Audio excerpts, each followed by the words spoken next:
One day as I was wandering through the aisles of my heart's store, I bought myself a bit of my drum and some Bristol board.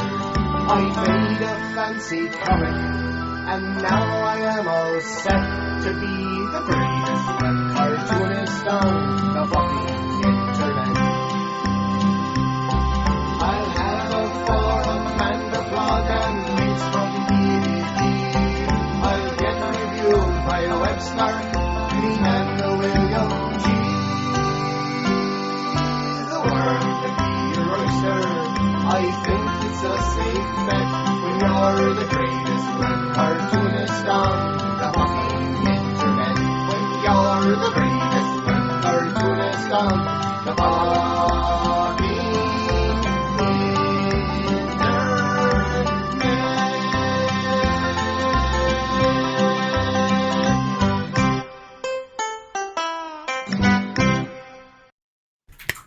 Hello, good morning, and welcome to another edition of Planet Earth Live. I'm your host, Chuck Whelan, and I'm joined today by my regular co-hosts, Amber Greenlee, Dale Sipley, and Chris Porro. Is he here?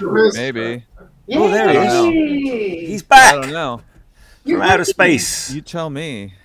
Here we are. Well, I'd hoped we were going to have a guest today, but we don't. Let's pretend my name is Joe, and I'll be the guest. Hey, Joe. I've been really bad about booking guests. Sorry, viewers. I've been busy. I mean, I love these morning chats and talking to everybody, and doing some drawing. But as far as running an actual show goes, I don't know. I mean, I want to be there for you, but let me know if there's any guests you'd like to see on the show. Please write in. If you are a guest looking for a show, please write in. I put out feelers, but I haven't heard back from a lot of people. I put out feelers too, and my band is just being lame. So I gave up. Yeah, no, it's fine. If it was a proper show and we were doing it properly, I mean, but it's for, like Tina says, it's just an email. But, it's a bit more than that, as guests will tell you. I mean, there's a bit of back and forth. Even like for one guest, yeah, no problem. But you've got to spend some time. I've got to do some drawing. I've got life to manage. As well as we're going along, but this you can hear my life management in the back. And let me. Amber's husband. He's a good man, and he's working away. And he's got a job, and she'll chime in if she's got anything to say. That's quite good, actually. That's good. How about this? I'll just be a drawing today, and I'll just put up my art table, and I'll draw, and I'll listen to you guys, and occasionally you'll see me pop. Yeah, I'll put the chat up. Oh, how about that? There we go. Chat overlay. Well, somebody has to put something in the chat, otherwise it's a bit pointless, right? But I can do that. So if somebody wants to send in a comment, you could put in a comment yourself. Right here, we've enhanced the ticketing. I can do.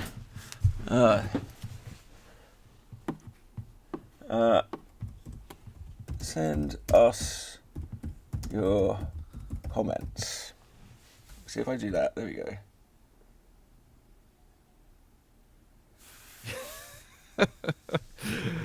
I don't know, but I just got your comments bit. All right. Wow. Fuck.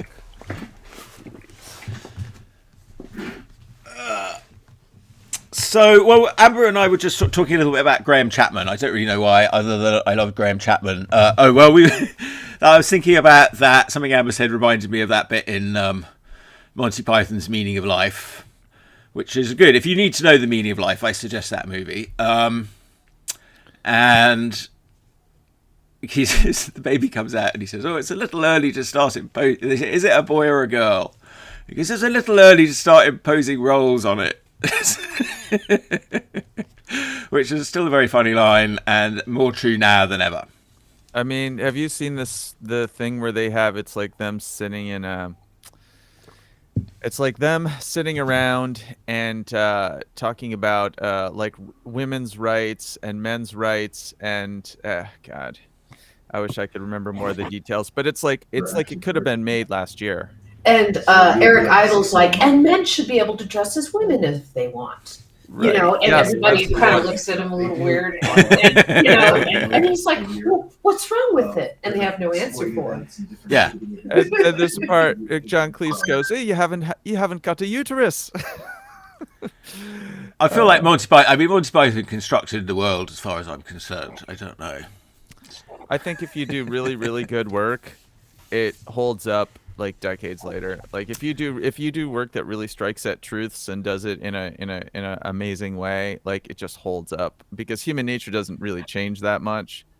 And yeah, there's stuff. It's like 1984 is the same way. It's like 1984 could have been written last year. Yeah. Well, for me, the staple's always Mel Brooks. Mel Brooks. Even there's some stuff you can't get away with saying today. I mean, you know, Blazing Saddles, the whole movie. Oh yeah, that's right. You couldn't make today, right? Yeah.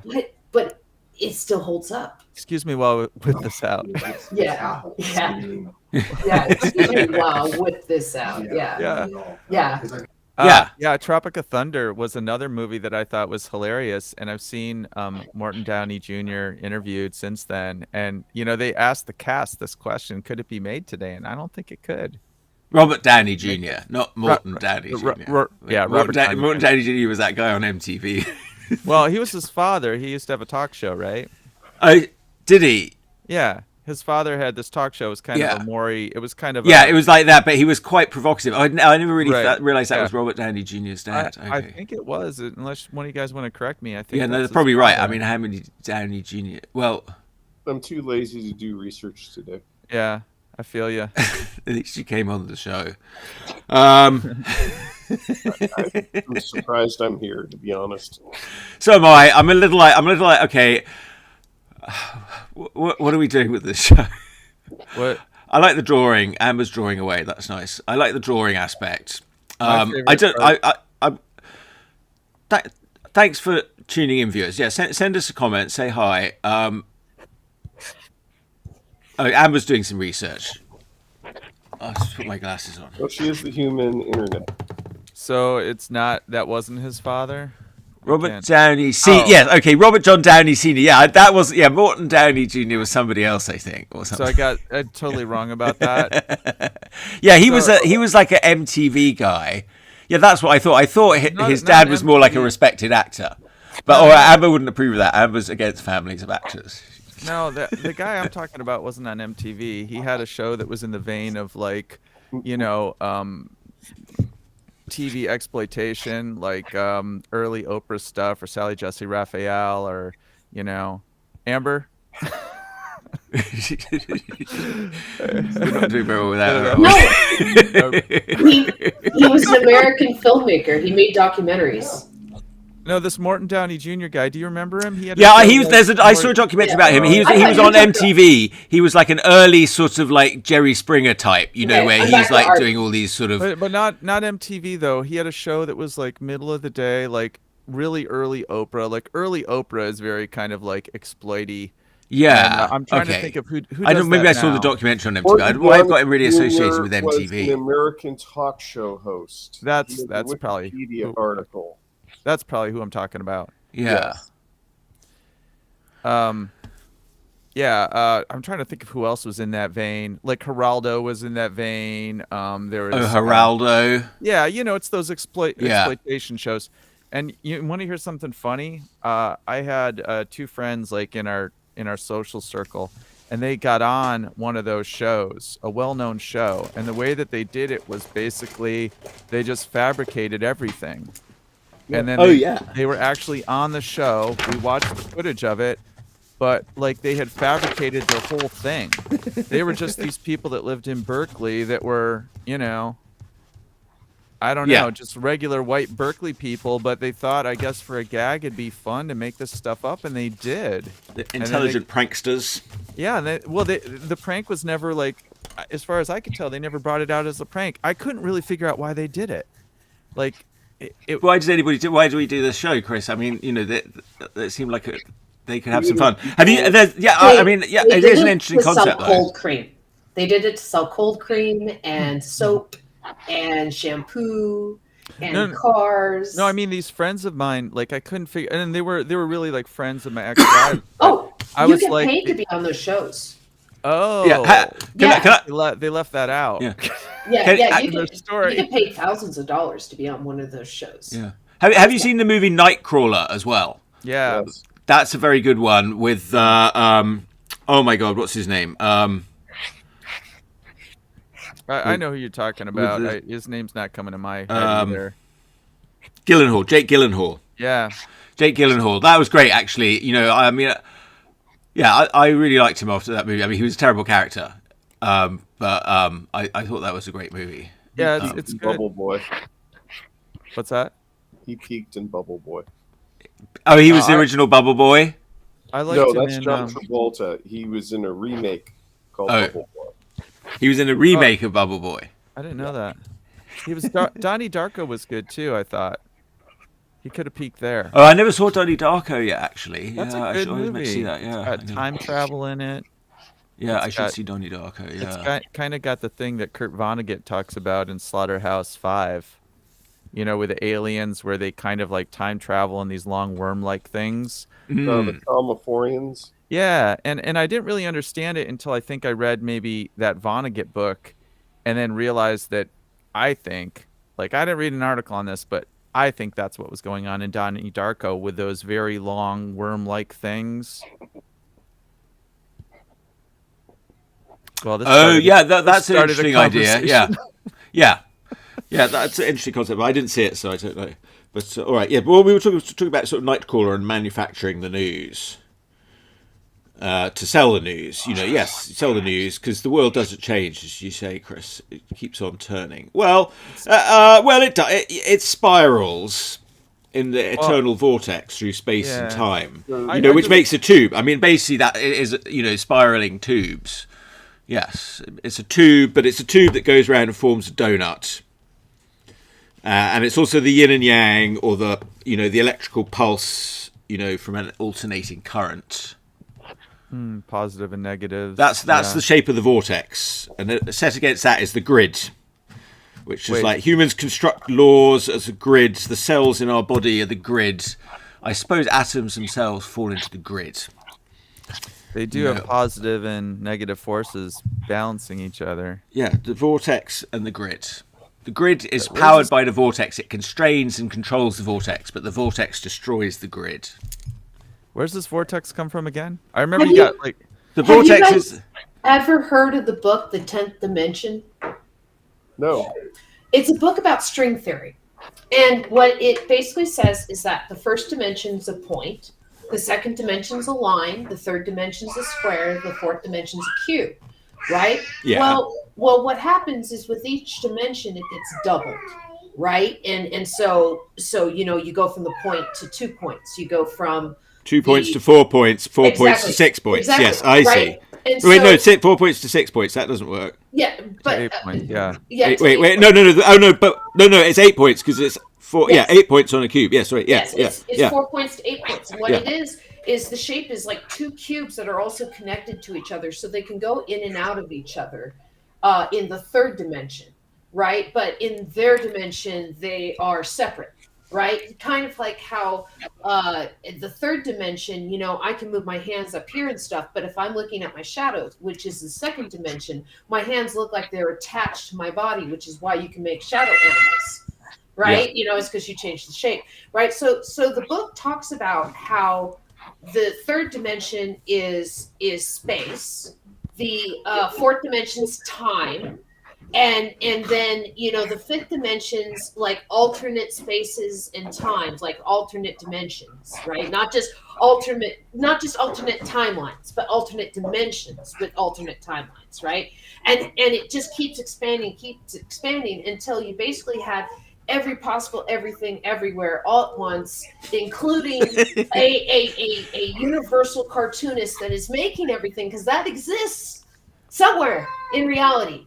Right, and that it stops at 10, right? And he says that because it's a nice round number, that's the truth. No, that can't be right. It's 10 because we have 10 fingers. That's you can't base it on 10. It's a string You've got to base it on theory. pi or something like that. Well, that's just You've got to it. Is like the Elegant Universe or any other string theory books. There's a lot of conjecture. The golden on top ratio of the theory because it has math. It's almost purely math based, and so with pure math, you can't really disprove it or prove it because you can kind of make math do whatever you want. Yes, And, you've got to put the Fibonacci sequence and the golden ratio somewhere with the thing of the cubes, which I've sort of done a little diagram there. Yeah, so you go point, a line, a cube, and then I don't know. Yeah, then you get into donuts and vortexes and grids. Yeah, and vectors and all. And if you could just things. draw the perfect cartoon, the whole universe would vibrate. The best description from that book, talking about like the fourth dimension, right, and the third dimension, is in the third dimension. We think like this is my phone, right? This is my headset, and these things are separate from each other and stuff. But the fourth dimension, because it's time related, it's like the undulating snakes that Chris was talking about. That has your child all the way through your death, and it goes through every path that you've ever done in your entire life. That means, across the surface of the earth, it creates this pattern, right? And from that fourth dimension, right? But there's also microscopic life that has shorter lifespans, and you have to zoom way in to see it, right? And that doesn't exist to most people because they can't see it, they can't perceive it. But it doesn't mean it's not there, right? So if you think about those two cubes that are connected to each other, you can also change the size of those cubes, right? So even though this one's really, really tiny, this cube, because it's microscopic, and this one's really, really big, time in this little cube is much faster than time in this big one. So for us, we're looking down, we're seeing these tiny little lifespans, but it's like a full lifespan to that creature that to us would be perceived as much longer. Yes.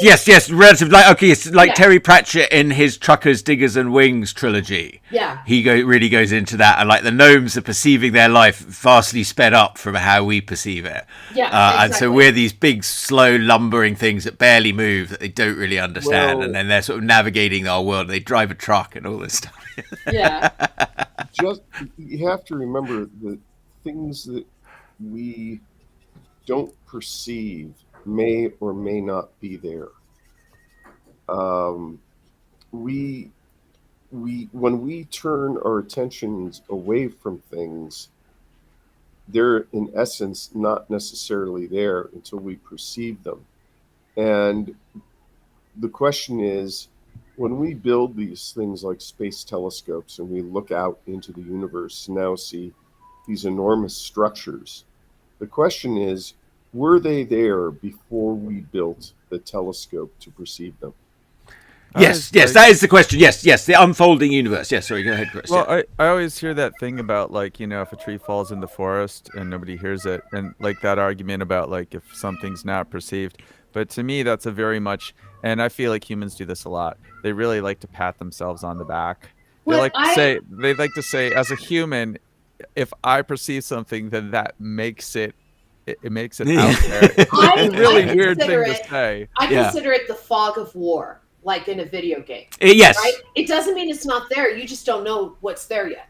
But quantum physics suggests it isn't there, because it suggests that our imaginations are literally what's creating everything around us. But like, so that's actually the disturbing thing that we might have to wrestle with. But also, that's the basis of Scientology, is that they tell you that you're the one responsible for generating everything. But of course, you've got to remember that everybody else is generating. We're collectively doing it. We're not doing it individually. We're doing it collectively. If I said, like, there's like, I don't know, 1 billion, 2 billion people in China, something like that. And if I said I didn't know about this guy, so he doesn't exist, that'd be a weird thing to say, right?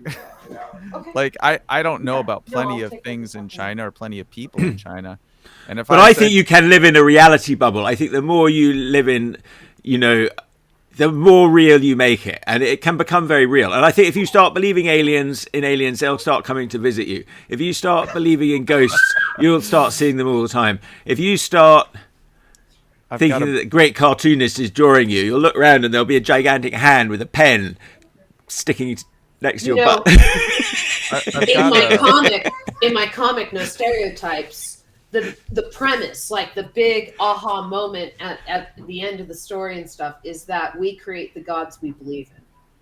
And Alan Moore says just that because they exist in our imagination, that doesn't make them any less real. In fact, it's the only thing we can be sure is real. It's not that they don't exist. It's just that the power of a god is how many people believe in that god. It's interesting you bring that up, Amber, because Sergio Aragonés did something similar in his last 4-issue thing.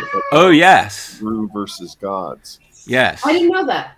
I had come up with this concept way back in the early 2000s, so maybe he read my book. No, I'm joking. I'm sure he committed to it. Now, did Sergio write that, or did Mark Evanier write it? Well, I'm sure this is an old concept that gods exist so long as we believe in them. I mean, the whole TV series American Gods, based on, I think it was by Pratchett. No, that's Neil Gaiman. Yeah, Neil Gaiman. Yeah, that concept comes up. That gods exist based on our beliefs. I mean, that sounds like money, actually, because a lot of times people have a hard time coming to terms with what money is, and the big power of money is that a lot of people believe in it, and because you've got that uniform faith. Yes, we all believe in it. We all believe in money. So that makes it very powerful. Money used to be tied to physical, real, valuable things like gold and silver and blah blah blah. So you used to have a gold coin, and it was the weight of the coin that had the value, not necessarily what was stamped on the coin. And it was really a modern concept in the late 1800s when America went off the gold standard. The other countries were, what? We can just print money and call it whatever you want, and that created inflation that didn't exist before. Yes, and so we had to learn this sort of art of economics that pretends to be a science, but really it's like a sort of mystical art. No. Yeah, and all the economists half of them are wrong most of the time. Yeah, they use this concept called ceteris paribus, which means everything else being equal. But of course, ceteris never is paribus. So basically, their entire foundation of their science is nonsense. They also believe in exponential growth in economics, which is impossible naturally in any other system. It's funny you say that, Amber, because there's this quote that I find hilarious. It's basically like the only two people that believe in exponential growth are mathematicians and economists. Yeah. And every time I hear that, it cracks me up. It's so true. Yeah. Well, it's exponential, but it's exponential as if you're going around a curve. Like a curve feels like it's always exponential, doesn't it? But in fact, you're just going back where you started. No, a curve doesn't feel like that. It can be a donut. Think about traveling around the surface of a donut. Mm-hmm. If you travel around the equator of the donut, it'll feel like you're going in a straight line. But you'll still be going very slightly curved. But if you go like more directly around the top, it'll feel like it's more and more curved. And you can make that, and it can be a sort of spiral, and you can sort of spiral around the donut, and you can alter the size of that curve as you move around it. Yeah, I see what you're saying, but that's a different type of growth. But that's your movement through the universe, through the vortex. But like when you're in Dorothy's house, that's what we sort of. So you have to get used to that idea that we live in this sort of perpetually spiraling donut. Exponential growth tornado. is about a rate of change. And you don't have a rate of change unless you're constantly accelerating around. But we are constantly changing, though. Well, but what I'm saying is like the rate. If you were in a roundabout in your car and you're just going around of it, your rate of change is static. There is no rate of change unless you change the size. But you're forgetting that roundabout is on the Earth, which is turning, and the Earth is turning around the sun, and the sun is turning around the galaxy, and the galaxy is sort of turning around the universe itself. So actually, you're moving in all kind of crazy patterns. But again, unless the galaxy is radically changing, Exponential is basically radical rate of change. I get you. So I get the galaxy is radically changing, and the spin of the Earth is radically. You need a bunch of radical changes in. Yes. It's not radically. Yes, it's all happening. You could be going fast round a small roundabout, or slow round a big roundabout. Where did we start? We were talking about the value of money, and we're talking about commodities coming off the gold standard. We came off the gold standard. God and money. Round about the time that we realised that actually there are whole planets out there made of gold and whole planets made of diamond. But as far as we know, there are none other planets that have any oil on them, because oil comes from the prehistoric forests of the past. You have to have prehistoric forest. You have to have a prehistoric forest. Once you invent time travel, it's probably easier to get prehistoric forests. We need to get a sun you can go back you can go back a few billion years and start one, and then you can come and harvest it later. Oh, that's a good idea. We can seed the universe. Yeah. And then travel back, like planting a garden. Yeah. We'll see you in 100 million years. Yeah. And then you can come back and get some oil. Oh, and there may be some few pesky life forms evolved on the planet in the meantime, but if you leave it too long, intelligent life will evolve and it will start wiping out your forest. So you better come back. You got to come back in time. It starts to go rotten very quickly once those life forms start evolving. Concept. Right? All you're left is with a rotted husk in your back where you started. Wait. I'm thinking for a second. Like, remember Farmville and stuff where, you had to come back and harvest your crops and it was that awful spoilage mechanic? But if you changed your clock on your computer, you could come back and harvest them in 5 seconds, right? Well, what if you turned that into a game mechanic where you had to balance time, but maybe you need? Well, I suppose that's the plot of the Buzz Lightyear movie. If you need the fuel to make the jump to get the fuel. Oh, I didn't see that one yet, but yes. Yeah. You need the fuel to make the jump to get the fuel. Yeah. Yeah. Did you see the Buzz Lightyear movie? I didn't. Is it good? That's the plot. Is it good? Bad. It's bad. Where? It's bad. I mean, it's bad. It's interesting point. The thing is okay, so Buzz Lightyear, they had established this background that Zurg was his father, and he had this TV show that was directed at kids and stuff. And during the time, they even had an animated show that was supposed to be the show that Andy was watching. But what they did with this Buzz Lightyear movie is they completely retconned everything they previously established about the character, and they made Zurg, spoiler, they made Zurg Buzz from the future, trying to come back to get the fuel, that the time travel that they were doing to go to the past at each time in the future, each time was to get the fuel so that they could go to the past. And it was this dumb story. And I mean, they had all the Disney, here's the cute furry animal character, and here's, the sidekick characters, and here's this, and they're hitting the formula, and the formula's so tired at this point that it's just dudes. I mean, but I think though you have to remember that these movies are made for small children who haven't seen the stories a million times before. I guess, that's the problem. It's hard not to get cynical when you get older. The Pixar movies are not made for small children because small children do not buy the movie ticket.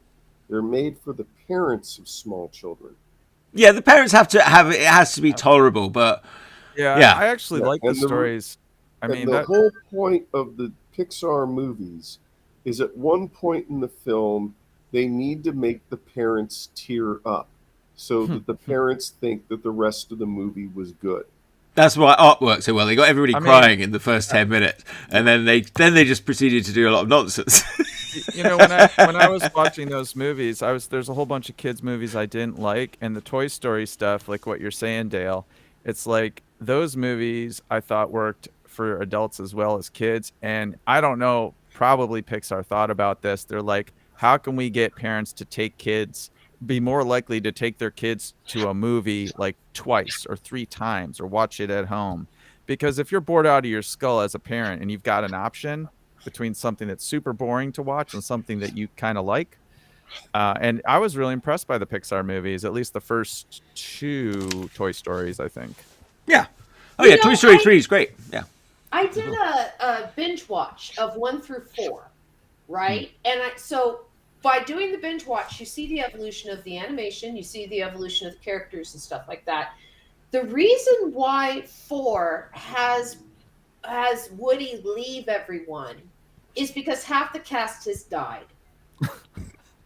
Okay, Rex is gone. Okay, Slinky is gone. Okay, Mr. Potato Head is gone. Right? You know, I mean, there's a lot of gone actors, and I think Disney went, how do we keep this train rolling without pissing off the fans? And so, also covering up the fact that if you work on a Disney movie, it shortens your life and you die. That has been statistically proven. Yes, that you Disney animators have shorter lifespans than other animators in the industry. Yep. And these actors who were voice actors in Toy Story, dead. Well, I don't think it was Disney that killed them. I think Don Rickles had a nice long life, and the man he did those movies, and now he's dead. That's more of a correlation than a causation. Which character was he? What did he play? Don Rickles was Mr. Potato Head. Yeah. I didn't. That was Don Rickles? Yeah, I didn't know that. Mrs. Potato Head dead. Yeah. Wow. Yeah. Well, so I mean, they had to put those characters to the side. They had I want to say that Toy Story 4 was the last performance for Don Rickles and for the guy who played Rex. He's inconceivable in The Princess Bride. It's that. Yes. Right. My dinner with Andre. I call him My Dinner with Andre. Let's just call him Andre's friend. Andre's friend. He was good at. He also played the Grand Nagus in Star Trek. Oh yeah, the Grand Nagus. Yeah, he was good as the Grand Nagus. Yes. Yes. Jim Beverly got it. Wallace Shawn is the name of the actor. Yeah. He was a good actor, but yeah. Wallace Shawn. Oh, yes. There we go. Yeah. Yeah, and I mean, okay, so I'm saying it kind of harsh of dead, but I just bring that up that you had all these characters that kids get to. Even as a kid, if you heard the wrong voice, it stood out to you. Yeah. Talking of voices, I'm going to praise the voice work of actor Simon West doing the Tolkien narration on the Fall of Numenor, the new audiobook. Very nicely done. It's very good. I don't know if anyone's a Tolkien fan. There's a problem about it, which I'll get to in a minute. I mean, but Simon West is great. I don't know if you know him. In All Creatures Great and Small, he's like Siegfried Farnham. His father was actor Timothy West, who's like more well known, I think. He's and he did some of the other Tolkien audiobooks with his father. I don't know if his father passed away. Dale probably know Timothy West. You know Simon West. Anyway, he does a lovely voice. It's a perfect voice for Numenor, and it's a great book that they put together. We're actually really sort of untold story. Like there's the Silmarillion, which is the sort of early story, and then it doesn't tell much of the Second Age, and the Second Age is the sort of story of Numenor and the rise of Sauron and the forging of the rings, which is somewhat what Amazon is doing in its show. Although Amazon's sort of mixing it a bit, and the Amazon's made Galadriel the main character, and although I just don't know how you make like stories out of the man's notes. Well, there's actually a lot more to it. There is quite a lot. They put it all together. They finally sort of, this bit from here, like Christopher Tolkien's working, and then editor Brian Sibley sort of finishing off. And this is the problem in the audiobook, is that like Simon West doing this beautiful narration, telling about Numenor, and then all of a sudden, Brian Sibley interrupts with the footnote going, well, Tolkien on letter number 131 on page 342 of the Lost Tales said maybe it would go this way. But, over here he said maybe it'd go that way. So we thought this and we thought that, and then we came up with this.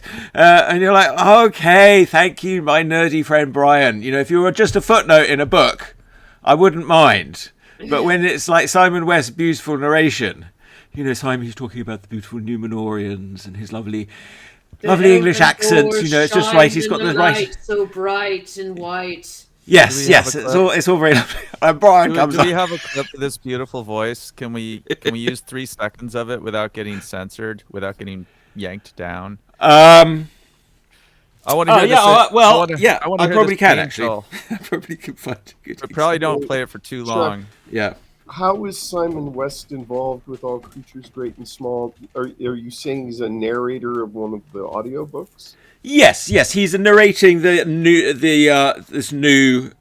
Fall of Numenor book, which is a new from the Tolkien library. I mean, they've been releasing a few things. They've done these sort of editions of some of the tales from the Silmarillion, like the Fall of Gondolin and Beren and Luthien, and the Children of Hurin. So those are sort of main stories from the Silmarillion, but they've sort of released expanded. Like the Fall of Gondolin one was a bit of a.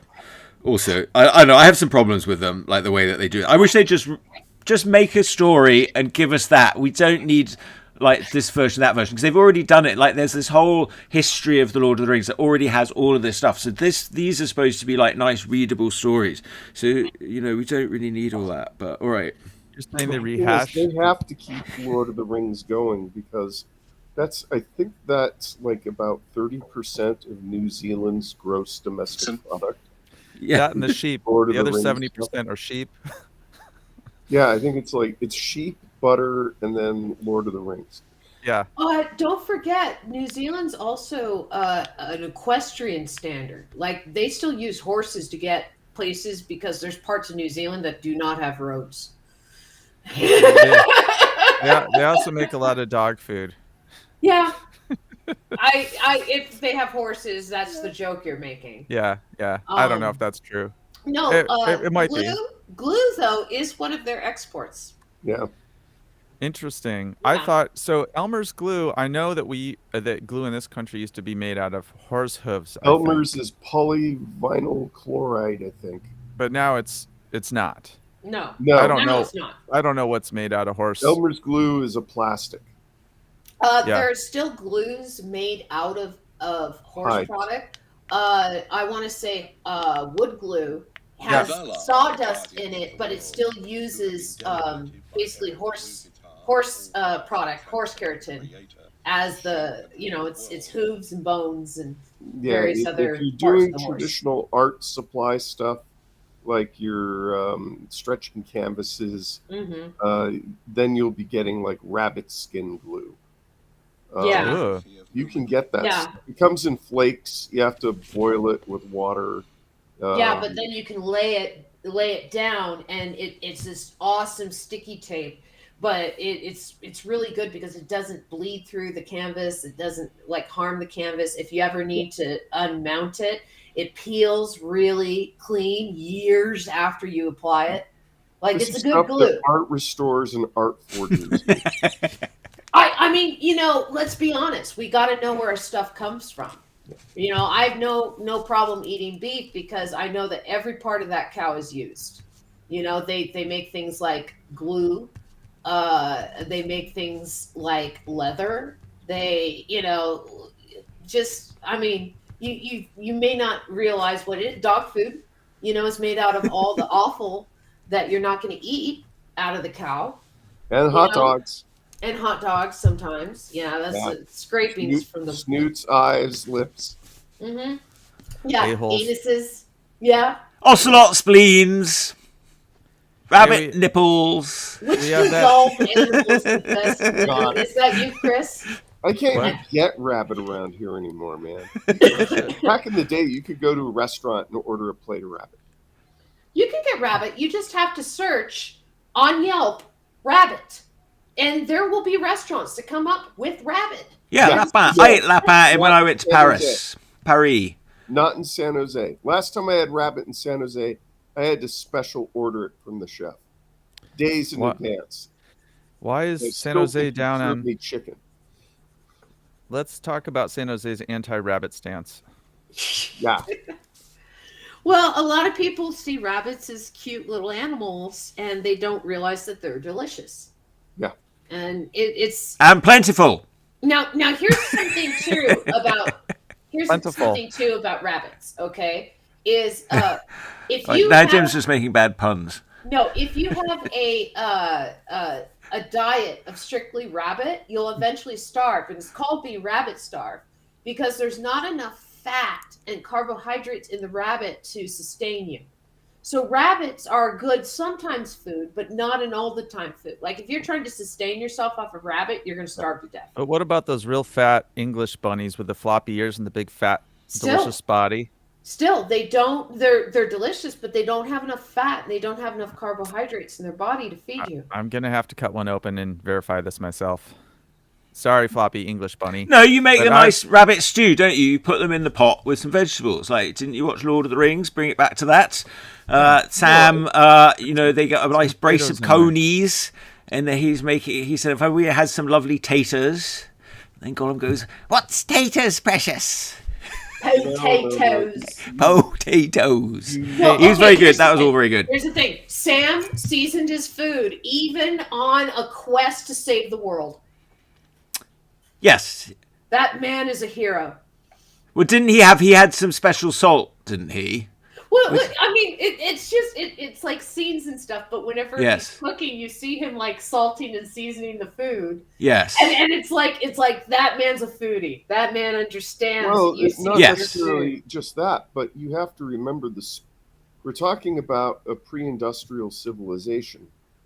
Spices, that was a big trade. He wasn't simply carrying spices for food. That was the equivalent of money. Well, yes. It also would help preserve the food, like things like peppers and salts and stuff were ways of hiding the flavor of rotten food. Like that's where ketchup was invented, was to hide the flavor of rotten food. Yes. And then it just got refined until now we're just like, oh, do you want ketchup on your hot dog? But like it was to cover the taste of rotting meat. That's why it's such a strong flavor in ketchup. Which is ironic because ketchup and Worcestershire sauce are in essence made of other rotting foods. Yeah. It's interesting. Worcestershire sauce. Worcestershire. Just say sh, not Shire. It wrong. Worcestershire. Just go sh. Worcestershire. Worcestershire sauce. Bag. Did we have this last week? Bag. Tina was watching Survivor. No, this was last Wednesday night, and Tina was watching Survivor. And the woman on Survivor was going, "You don't say bag like a sheep. Bag. You go bag." But no one could understand. No one could understand what she's saying. She's saying bag. It's in the bag. But now I learned better my American accent. You got to say bag, not bag, but bag. So Worcestershire sauce was made by accident. The guys like tried to make. Basically, what happened is there was a diplomat from China visiting England at the time and missed the fish sauce from back home. So these guys tried to make a fish sauce, but they didn't like have the right fish. They didn't know how. It was just kind of like a verbal description of what it was. It's like their version of Nampla, is what you're saying. So they presented their sauce, and it was awful. And so they put it in a barrel. They left it in the basement for a long time. It ended up fermenting. And so years later, they're going down into the basement. And they find the barrel, and they taste it, and it's delicious now after it's fermented and it sat for a while. And they're like, let's just market this sauce. We still have the recipe. And so that's where the sauce came from. Yeah. Lee and Perrins. Yeah. The more you know, ding. Yeah, the more you know. Very good, very good. Well, yeah, salts. Yeah, salts. In our D&D game, they recently liberated the Yatil salt mine from goblins had overtaken the gnome salt mine in the northern Yatil Mountains, and they were rewarded with a bag of salt each. And they were all very curious about how big of a bag it was. That's the only question they had. And how valuable it was. But are you the DM of your game, or are you playing? Oh, I'm the DM. Yeah. I sometimes play. I like to play, but I prefer to DM actually. I'm a bit of. Are you a control freak? Is that why? He doesn't answer, so it's true. Not really. I don't think I'm a control freak because I let the dice be in control. Control freaks never do. I let the dice be in control. I'm like, yeah, but yes, I do like to be. Let's see. Okay. The way you let's see. Where else are you going to go to learn about New Zealand's equine industry and the origin of Worcestershire sauce in the span of 10 minutes? Yeah, welcome to our show. No, on the show. It is. Yeah, beat that Colbert. And here's another one for you, Jim. New Zealand butter is orange. Oh, that's a good sign. That's beta carotene. Yeah, it is. And it freaked me out. I was on an airplane to Australia, and we stopped in New Zealand, and everyone came back on the plane with little coolers, styrofoam coolers. I had no idea what it was. They served the snack, and I opened up the butter container, and it was like pinkish orange. So I assumed there was blood in it or something, and I called over the stewardess, and she said, "No, yeah, just trust me." And I go, "Okay," and I ate it. And it was the greatest butter ever. And she's like, "Oh, this guy must be American." She told me, blood all over everything. Look at all these people who have coolers now as carry-ons. That's all New Zealand dairy products. Mm-hmm. Yeah, because it turns out when animals actually eat the right stuff, like they eat like fresh grass or whatever has beta carotene in it, they pass it along to their milk. There used to be a grocery store up in Mountain View, the Milk Pail European Market, and you could get New Zealand butter there. And I got some for a dish. I was making ice cream cones, which requires melted butter. And I melted down all this New Zealand butter, and it was as orange as a traffic cone. Well, it's good. Yes. Well, this is why it's important to travel, folks, because if you don't travel, like people like Dale will go traveling, and everyone's going to think Americans are all like him. So get out there. If you ever go to like, Amber's against traveling. Amber thinks traveling. I'm not against traveling. No, quite the opposite. I want to travel all around this planet, right? But it's like $600 for the passport alone, right? Tickets are thousands of dollars. Wait, what? $600 for the passport? Yeah, for an American passport. What? For an American, it's like $600. No, I just renewed. Jeez, that much? I just renewed mine. I'll go get the receipt. Well, how much was it? I don't think it was more than $200. I don't remember. I think it was maybe like $90 or something like that. Maybe the price went down, but the price of tickets to get off the continent, Did you go to one of those websites? I'll get you your passport. You can drive. No. I'm still waiting for it, but it's going to show up. Okay. Now you're pay $600. I sent them my old passport. You paid for the passport. Okay. Now you need insurance in that country. Now you need a place to stay.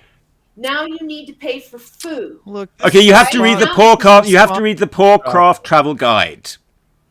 Spike Trotman's amazing Poorcraft series, Poorcraft, which every college student should read, and there's also the Poorcraft Travel Guide. They're because if you're 24. Yeah, if you okay, yes, no, you're right.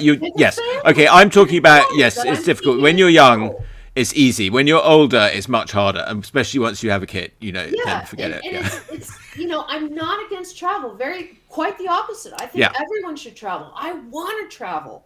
Right, the place that I want to go for my honeymoon is Thailand because it has ancient structures that are thousands of years old and amazing food, and the people are supposed to be very nice there, and I want to basically just spend a couple days with some watercolors, looking at some old temples and painting them. I can't do that in the United States because you sound like you're something from an E.M. Forster novel there. Like a room with a view. One of the problems... Yeah, it would be nice. I get it, Amber. I get it. I get what you're saying. Yeah, it is. Travel is difficult. Yes, I mean, to like take a vacation is sort of expensive. I don't know. I have a friend.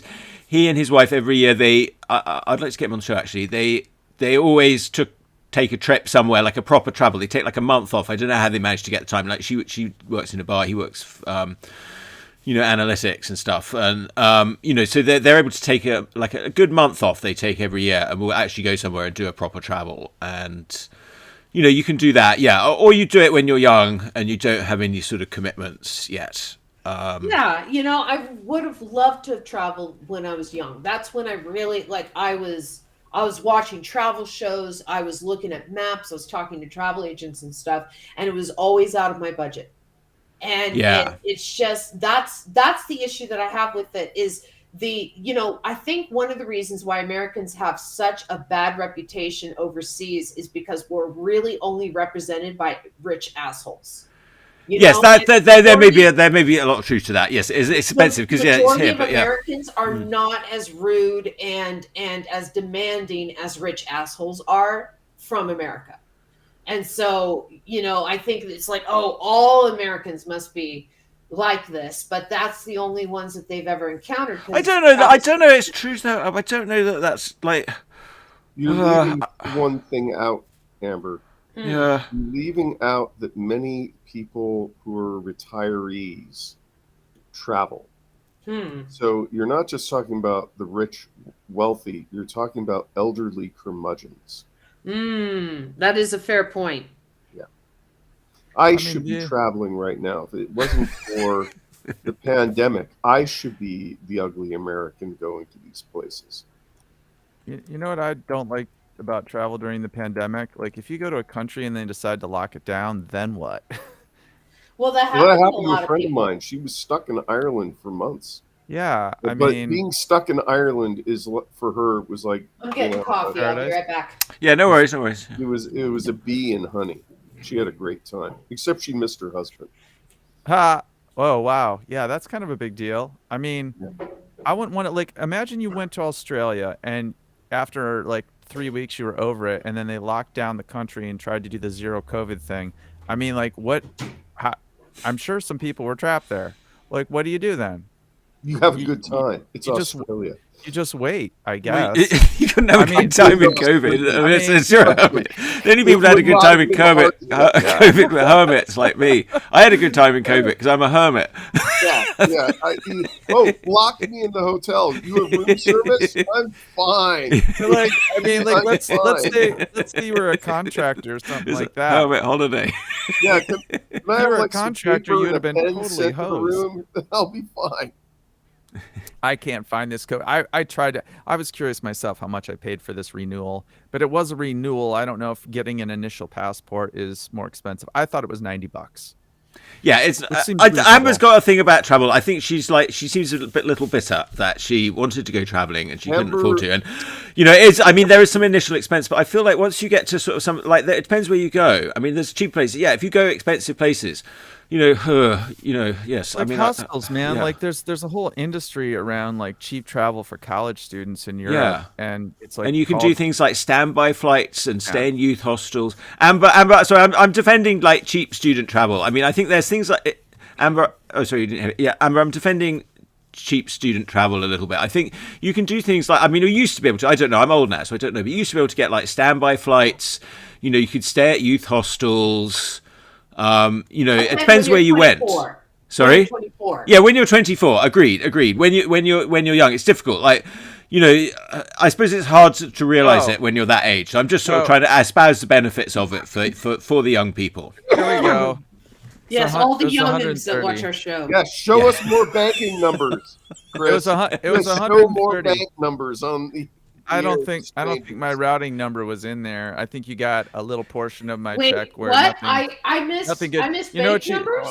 You know what you got on that? You got no routing numbers, nothing. It's a check receipt that it got my check number. So if you can do something with my check number and my handwriting, then go for it. Yeah. Amber, if you could remember, you're within 2 countries that are driving distance. You can go to Canada. You can go. I lived in Canada, sweetie. Oh, okay. So I lived in Canada for a year and a half. Hey, can we all call each other sweetie? Dale just accepts it. Amber's smarter and wiser. I want to call Dale sweetie together. No, but I did. I lived in Canada for a year and a half. I'm automatically wiser because I'm older. And then growing up, we would vacation in Baja, Mexico at Cuatro Casas, which is a surf so spot. You've been to 2 foreign countries. Can I say 2 something? 2 foreign countries, Dale? not off the continent. So can I say something, Dale, sweetie? I lived in England, sweetie. Okay. So what? You've lived in the 51st state. Chuck, how do you feel about that? That you lived in England? No, that it's the 51st state. Oh, no, that's my plan. That's my plan. call- I mean, I'm working on that. Rico. Like, because if it becomes the 51st state, I can run for president. Is that a real thing? It could. Yeah, because if it's a state, I'm allowed to be president. I'm not currently not allowed to be president, which is why I disapprove of the political system in this country. I mean, we've got extra states. We've got like 54 states, but I don't think England's one of them. I think you've got like Guam, you've got like Puerto Rico, you've got probably some islands in the Virgin Caribbean. Islands. Yeah. Maybe around Panama. Britain's going to have to now. Like the whole Brexit plan worked very well. Great Britain, after World War II, they had the British invasion, which was a deliberate attempt. We covered this last show.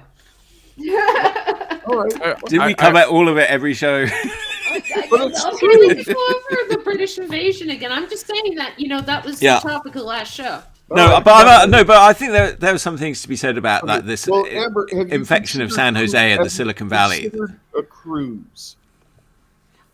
Cruises are petri dishes on the water that have no control when giant waves can possibly do it. And I've seen them do this in videos, and you only get X amount of hours at each port. Yes. And so what I want to do is spend time in places. You want to leave the tourist zone and put yourself at risk amongst the natives. I gotta tell you, I want to draw. I want to, meet people. I went on a cruise, and I want to clog toilets. It's a sad, like, I went on a cruise and not by my own choice, and I gotta say, I felt very culturally insulated from every country we visited, and that's my general problem with the way certain types of travel are done, that they insulate you and don't really they expose you to the tourist culture of that country. And you have to work a little bit to get outside it. Yeah, like that's why I would never go to a resort like a Club Med or Sandals or something. We did that one. Yeah, it's one of the worst things I ever did. Yeah, they're like, you're in Mexico, you're in Puerto Rico, you're in you're in Costa Rica or something. But are you really there? Because everyone's speaking English. You're not leaving the resort. It's like you're there for the weather and not for the culture, and that kind of angers me. I want to try people's food. I want to go to the places that they consider important, the places of worship or just public squares, or there's a reason why they consider it important. Like in Mexico City, which is a place I haven't been yet, there's this big giant square that still has the stones from the Aztec Empire. I'm not talking about the Mayans. I'm talking about the Aztecs. Yeah, that calendar thing. Yeah. Cool. The Mayans built on top of these stones, and then due to the Columbian Exchange and diseases and conquistadors slaughtering them by the hundreds, you lost the Mayan civilization. And when Mexico City, which still had people there and stuff, when they started kind of uncovering things in order to expand the city, and they rediscovered these stones and they realized how old they were, right? They turned them into a square so people can still walk upon these stones and see what was written in them. And wow. That exists. Like, these are thousands and thousands of year old stones, and they're not kept behind glass. They're not kept behind a velvet rope. You can walk on them. People make rubbings. Oh, that was a mistake. They should have cordoned that shit off. but people are very respectful. There's natives not paid by the city at all that choose to clean these stones every day to make sure that they are in good shape for people who visit them, because that is one of the remains of the native culture there, which a lot of Mexicans fully identify with, versus the Spanish culture, which invaded them. I'd like to point out what one of our viewers, Jim Beverly, wrote. I was spoiled on traveling because I joined the Army at 18, and every time I traveled to a new country, they tried to kill me. And that's a way to see the world. Jim sharing, but there is a piece of truth to that, in that there are reasons why you have tourist zones in countries that have high tourism, because you're at risk if you interact with natives because you're a tourist and they know you're a tourist and they know you're leaving. I have a When I was up in Alaska, I stayed with the guy who was a tour guide for the Japanese. So Japanese would come over to Alaska, and he was their hunting and fishing guide. And he showed me, we were driving around. He had a mud van, which is a van that, you know you're going to get mud and blood and all kinds of crap inside because you're fishing and hunting. And he opened the glove box to get something, and he had like an enormous pistol. And I looked at it and said, "Oh, is that like for bears?" And the guy says, "No, it's for Alaskans." He's driving around a bunch of Japanese people who don't speak Japanese.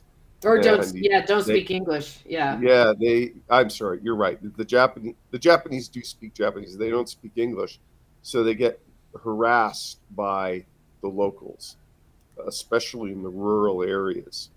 I was on a cruise to Greece, and a couple young guys in their 20s, they decided to leave the tourist zone and they crashed a Greek wedding. Oh, you don't crash a Greek wedding. You just don't.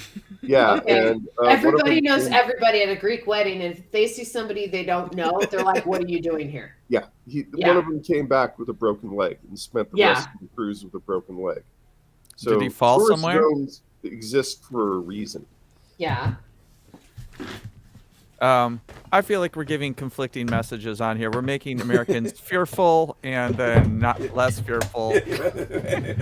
No, it's just something. We're like. Let's talk about the reality of the situation for a second, okay? I like so this. The reality of traveling. Well, okay, so we would vacation in Mexico every year. It was a place that had no running water, no power, no electricity, nothing like that. It was literally just a trailer on the beach that a fisherman let us put there. That's a good vacation. Yeah, so we would have to go. It was about 200 kilometers past Ensenada, and Ensenada to Tijuana is very touristy, right? But past Ensenada, you're in Mexico. My dad always kept bribe money.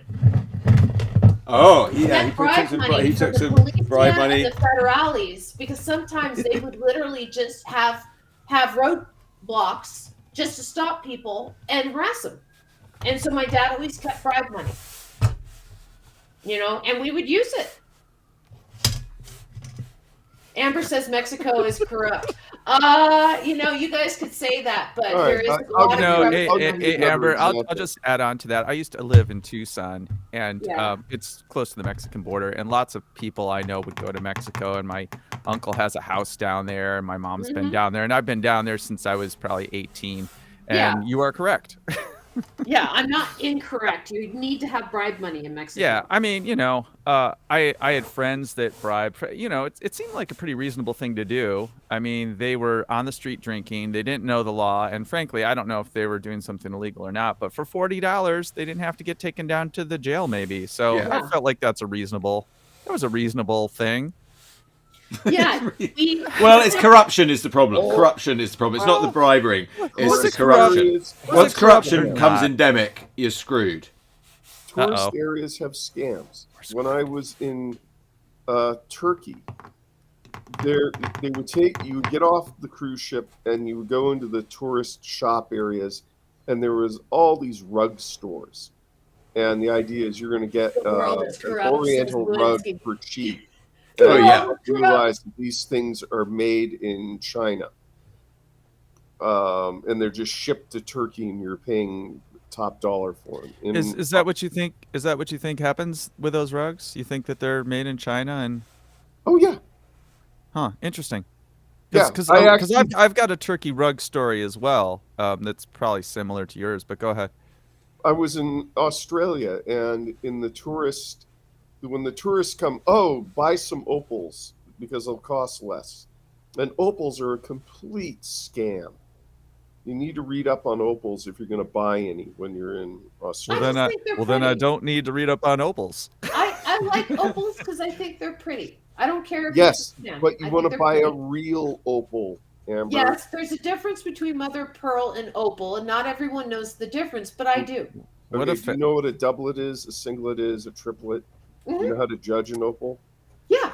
And we're also friend of the show, It was my our mother's friend birthstone, so she Justin. taught me. He's a gemologist. So if we have any gem questions, we can save them up for Justin. Okay. By the way, did you again, guys it was my see mother's birthstone, Uncut so that's Gems? how I learned. So Did you guys see Uncut Gems? no. Adam Sandler? I know. Oh yeah, no, I can't remember. I did see it. Yeah. That's a great movie. It's sad, and Adam Sandler's really good in it. I mean, yeah, it's sad, but it's a great film. It's not really a comedy at all. When Yeah. I was in Turkey, they got us cornered for rugs, and I said to everybody that was going to go see the rugs after the tour, I said, I'm going back to the ship now. You guys have fun. They're going to corner you and high pressure sales you for like 2 hours, which they did. And guess what? We bought one of those rugs from China Dale was Hi, talking Jim. about. Yeah. Yeah. Well, Jim. they're relentless. I mean, And then check this out. So like months pass, we have this rug. We're back in San Francisco. I get a call on our home phone about somebody from Turkey who's in our area and would like to come to our house to talk about more rugs. I'm like, what the fuck?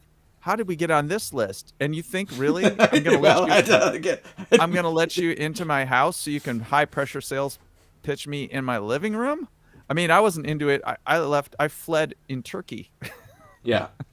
I had a drawing and painting instructor, and he would take students to France every year to paint. And what I didn't know at the time was he would spend the rest of his time teaching in California and doing California landscapes and oils. And then he had some deal with a gallery in Paris. So he would ship these paintings of California landscapes to Paris, and the tourists would buy them as French landscapes. Ah. This is like in the movie Big Eyes. Have anyone seen Big Eyes? It's a fantastic movie. Yes. Yeah. I love that movie. And Christopher Waltz is, she meets him in the park. She's painting her Big Eye paintings, but she's, unknown artist, and she's sort of there in Washington Square, sort of exhibiting her art. And he's sort of there selling his French landscapes, which he's claiming that he did. But then, of course, later she realizes he's having them painted by some poor person in France that he's ripping off. So Linsky said the world is corrupt. Jim said, sadly, I got to head back to work, guys. Glad I was able to make it a bit this week. Hopefully I'll see you again next week. Linsky said, why is it that gem miners in India make $3 a day finding jewels in hard conditions while the jewel dealers make millions? With a little shruggy face. Good question. I don't know that the jewel dealers necessarily make millions. Like my friend Justin, Really? he's a regular guy. He used to do TaskRabbit. He's not an elite. Musk's parents sure did.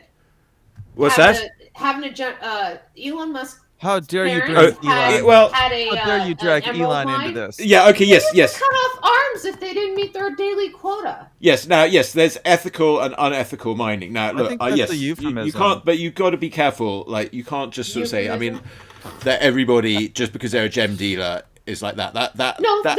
They just happened to be because there was a lot of violations against them, and even under apartheid, they were still violently breaking the law. All right, and apartheid was really nasty to black people. Oh yeah, Okay? no, that definitely, yes. Apartheid I mean, went there's to definitely Elon Musk's parents and went, "Whoa, man, you got to back off." Yeah. Did they? I was lucky enough to study a little jewelry design and took some courses. If anyone's interested, I think it's there, the Silvera Jewelry School up in Berkeley. If you want to learn about jewelry fabrication, look online for the Silvera Jewelry School. But there's a lot of puffery and marketing in jewelry, and there's these illusions that are just all marketing about what the value of gems are, and you don't know, the average person doesn't know about how to grade a gem how some gems. Well, if they listen to this show, they would, because we have our friend Justin came on, and he's told us all about these things. Yeah. So here's something else for you, okay? I have You can ask for a diamond that's 0.99% of a carat. And the difference between that diamond and a 1 carat diamond is thousands of dollars. And the eye cannot physically tell the difference. So you can go into a place and say, hey, yeah, I'd like a 0.99 carat diamond that's manufactured from a lab. And it's going to cost you like $200, $300 versus thousands for the same size diamond that's labor intensive from some mine somewhere from some kid that you feel really bad about. So I am all over lab made diamonds. Yes, you absolutely can do that. I don't, and they're the same. They're actually better quality. That's the thing. Like De Beers and that are like trying to now market the imperfections in natural diamonds as being some sort of an advantage. Yeah. I don't really get that. I mean, I know that there's industrial diamonds and they have a use, but this whole thing about like luxury diamonds and a lot of the luxury lifestyle, it's not me. It's never going to be me. It's not my thing. I get it that people like it, but like I like guitars. I guess you could argue that they're more functional than a diamond. So maybe there's something there, but yeah. Well, once again, let's remember there are entire planets out there made of diamonds, but none made of plastic. So your little plastic figurines are far more valuable than diamond or gold. Just FYI, people. There was a very talented sculptor. He worked in Hollywood. He actually worked with Richard Gere on the movie Species. His name is Tomas Whittlebach. I remember that movie. Yeah. He quit Hollywood to take care of his mom. And he decided he was going to be a jewelry designer because when he worked on Pirates of the Caribbean, he did some jewelry for Johnny Depp as Captain Jack Sparrow. And people go, I'd like one of those rings. Oh, yeah, bloody hell. He bought a wax mill, and he was learning how to make jewelry. And then he realized that the software program ZBrush would allow him to design jewelry in all sorts of ways that wasn't being done. But they had to change the program ZBrush so it could decimate the models so the wax mill could carve it. The models out of ZBrush had too many polygons. They were too dense. So the story I heard was he talked to a college professor who helped Pixelogic create the decimation plugin. So now you had ZBrush could design jewelry, and then this is around the time that 3D printers that could print in resin was starting to come in. So he was one of the first big name ZBrush jewelry designers, and he became a cult figure amongst the ZBrush users. And I took a class with him, and he taught me something about jewelry, which was really interesting. A piece of jewelry, like a ring, these are a prop for a personal story. So while some of us like fountain pens and guitars and cars, all of those are just props for a personal story. Oh, yes, very interesting. Like hair itself is just, we've kept it as a communication device. Hair? Yes. My story is listen to this song. Well, Strum. But yes. If I came to your place and I asked, tell me about this guitar, you would probably tell me, this is a blah, blah, blah, blah, blah, and it's really good because of blah, blah, blah, blah, blah, and I have done this with this, blah, blah, blah, blah, blah, and play it. And it's a part of you. I would say that with less blahs. Okay. Yeah. Yeah, I mean, He's got a point. Yeah. But I'm sorry. I'm just in the zone drawing right now. I know Linsky's been talking back with us, and let's see, asking about rock tumblers. A cult figure. Yeah, well, I'm glad. Yeah. Lewinsky, thank you for your social conscientiousness there. It's actually very important that we, you do need to make sure you're getting socially conscious diamonds and gems. Yes, that is actually very important. That's a choice you can make if you're in the market for buying them. I'm not sure that any of us are. I got to figure out how to hide. There you go. There, now your face isn't covered.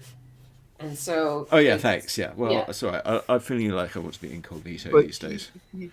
Tomas talked about, and I also learned this from the Silvera Jewelry School, you can charge different amounts for jewelry depending on the metals and the stones, because people will pay irrationally more if there's just a touch of gold or if there's a diamond, even if it's a terrible diamond. Yeah. People, they're way less rational than you'd think. Yeah, we had this guy Ratner in England in the 80s, very popular, Gerald Ratner, who, he popularized sort of cheapo jewelry. Mm-hmm. What year? When was this? He was big in the 80s. He was like one of these sort of 80s kind of characters in Britain. But Ratner's, yes. So party jewelry. It's just like a jewelry store on every high street that you could buy cheapo jewelry. Huh. Well, Oh, I'm sorry. Go on, Chris. Well, sunglasses can be super expensive, right? But then a lot of people won't buy those because they end up crushing them or losing them or whatever, or damaging them. Yeah. So there's a whole industry around these basically disposable sunglasses where people just buy like a dozen at a time and then crush them in their car and lose them. And well, yeah, that was another sort of 80s thing. There were things like Swatch. Remember Swatch, where you like disposable watches? Oh. Like there was digital watches, and then Swatch came along with disposable watches. But I don't know what happened to those. No one cares anymore. Everyone got cell phones. The thing with jewelry is, let's say you're making. I'll see this when I would go down to Monster Palooza. I would see some people selling monster jewelry, and it was pretty obvious that these were people who had followed Tomas Whittlebach on ZBrush Central and learned, I can design jewelry on my laptop in ZBrush, and then it's a matter of getting it made. And yeah, well, it's all work, isn't it? I met jewelers when I was taking a class with it, and so you have a digital file. You have to make some sort of lost wax casting master, which means it's either milled out of wax or it's printed in a resin that will burn away like wax. Yeah, but if you're printing it out, you have multiple copies of that master. Well, you can do that, but it might be cheaper. Usually when you have a master, usually what will happen is you'll have the first one, you'll cast that in brass, and then you'll make a vulcanized rubber mold out of it in order to shoot jeweler's wax into it. It's not as economical to 3D print every time. Yeah, okay. That makes sense. And that was the interesting thing was the economics of it. So I talked to a guy who was in the class who was a jeweler designing rings, and he didn't even do his own casting. In fact, a lot of jewelry designers don't.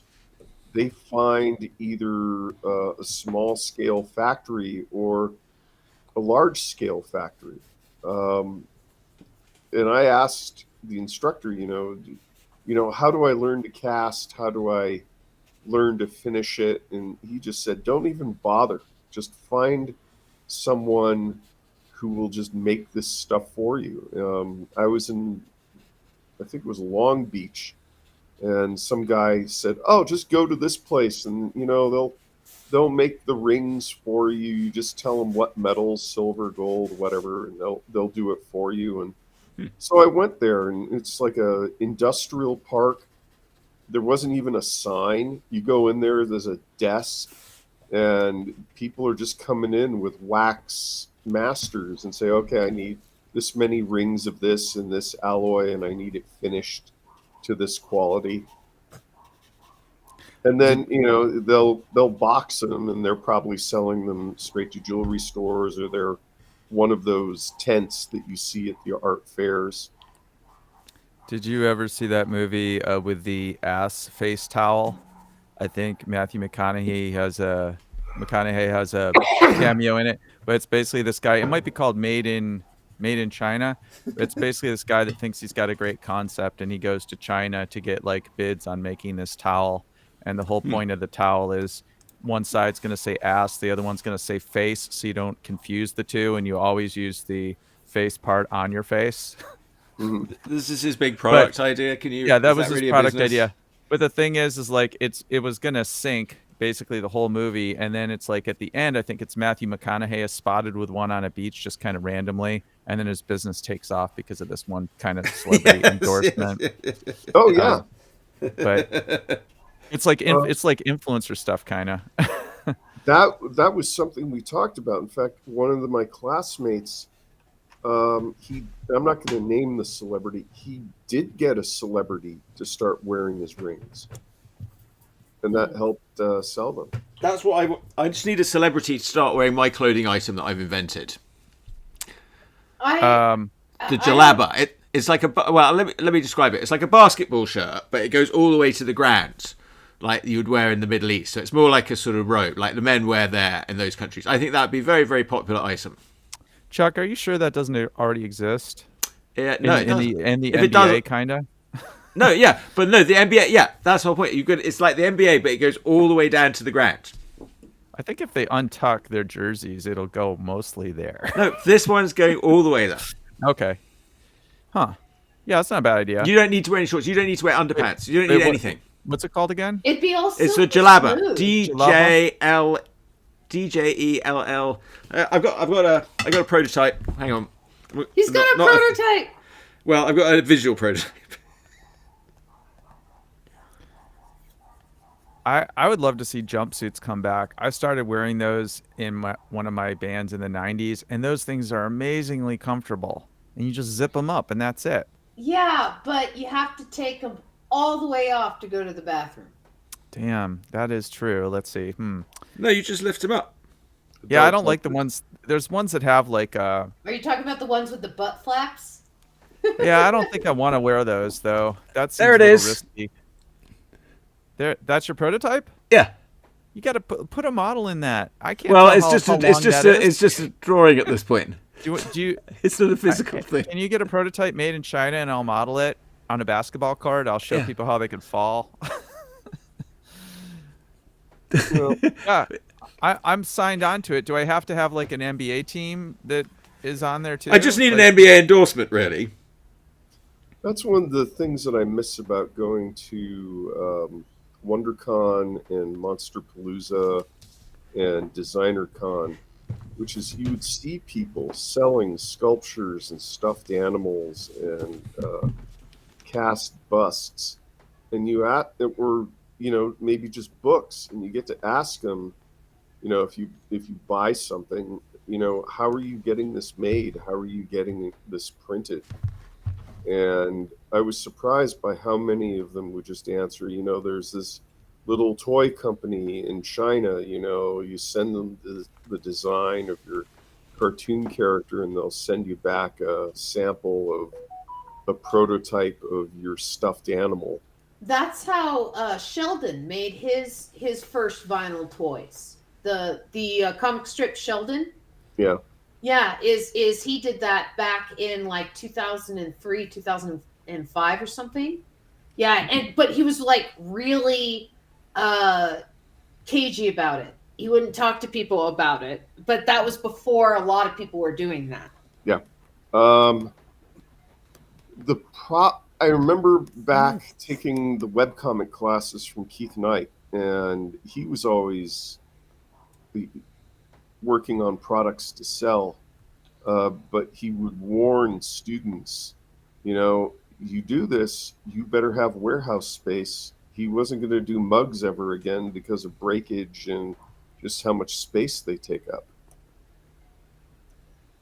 Yeah, that makes sense. I know that when you order a mug from, like, say, NBC Nightly News or something like that, they print it. They have a print on demand service for that. Yeah. And so What? then that way they don't have like a stack of mugs somewhere in the NBC building. So it's not ceramic.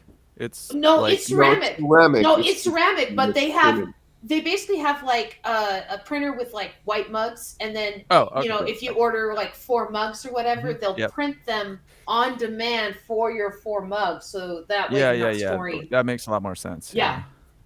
I'm sorry, I didn't mean to interrupt you, Dale. No. I remember in the malls, when malls weren't dying, you always had some sort of custom print shop where they would do mugs or T-shirts or towels.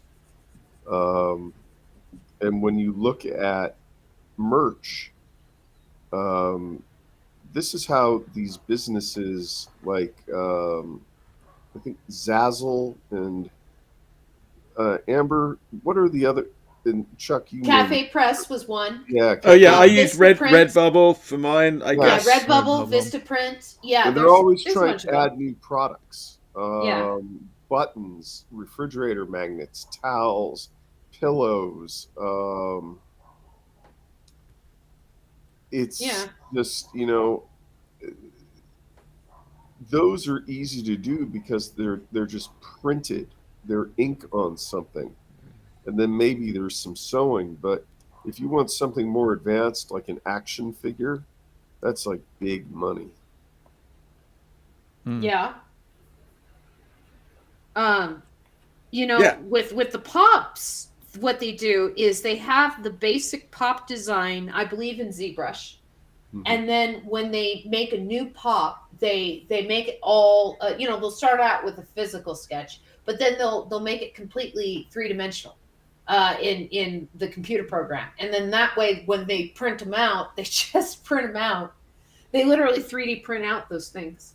That's one of the reasons. They're only like $10, but they 3D print them in China. Pops aren't 3D printed. I'm talking about the master. Oh, the masters. Certainly. Yeah, the masters are 3D printed, and then they make casts from that, and then they're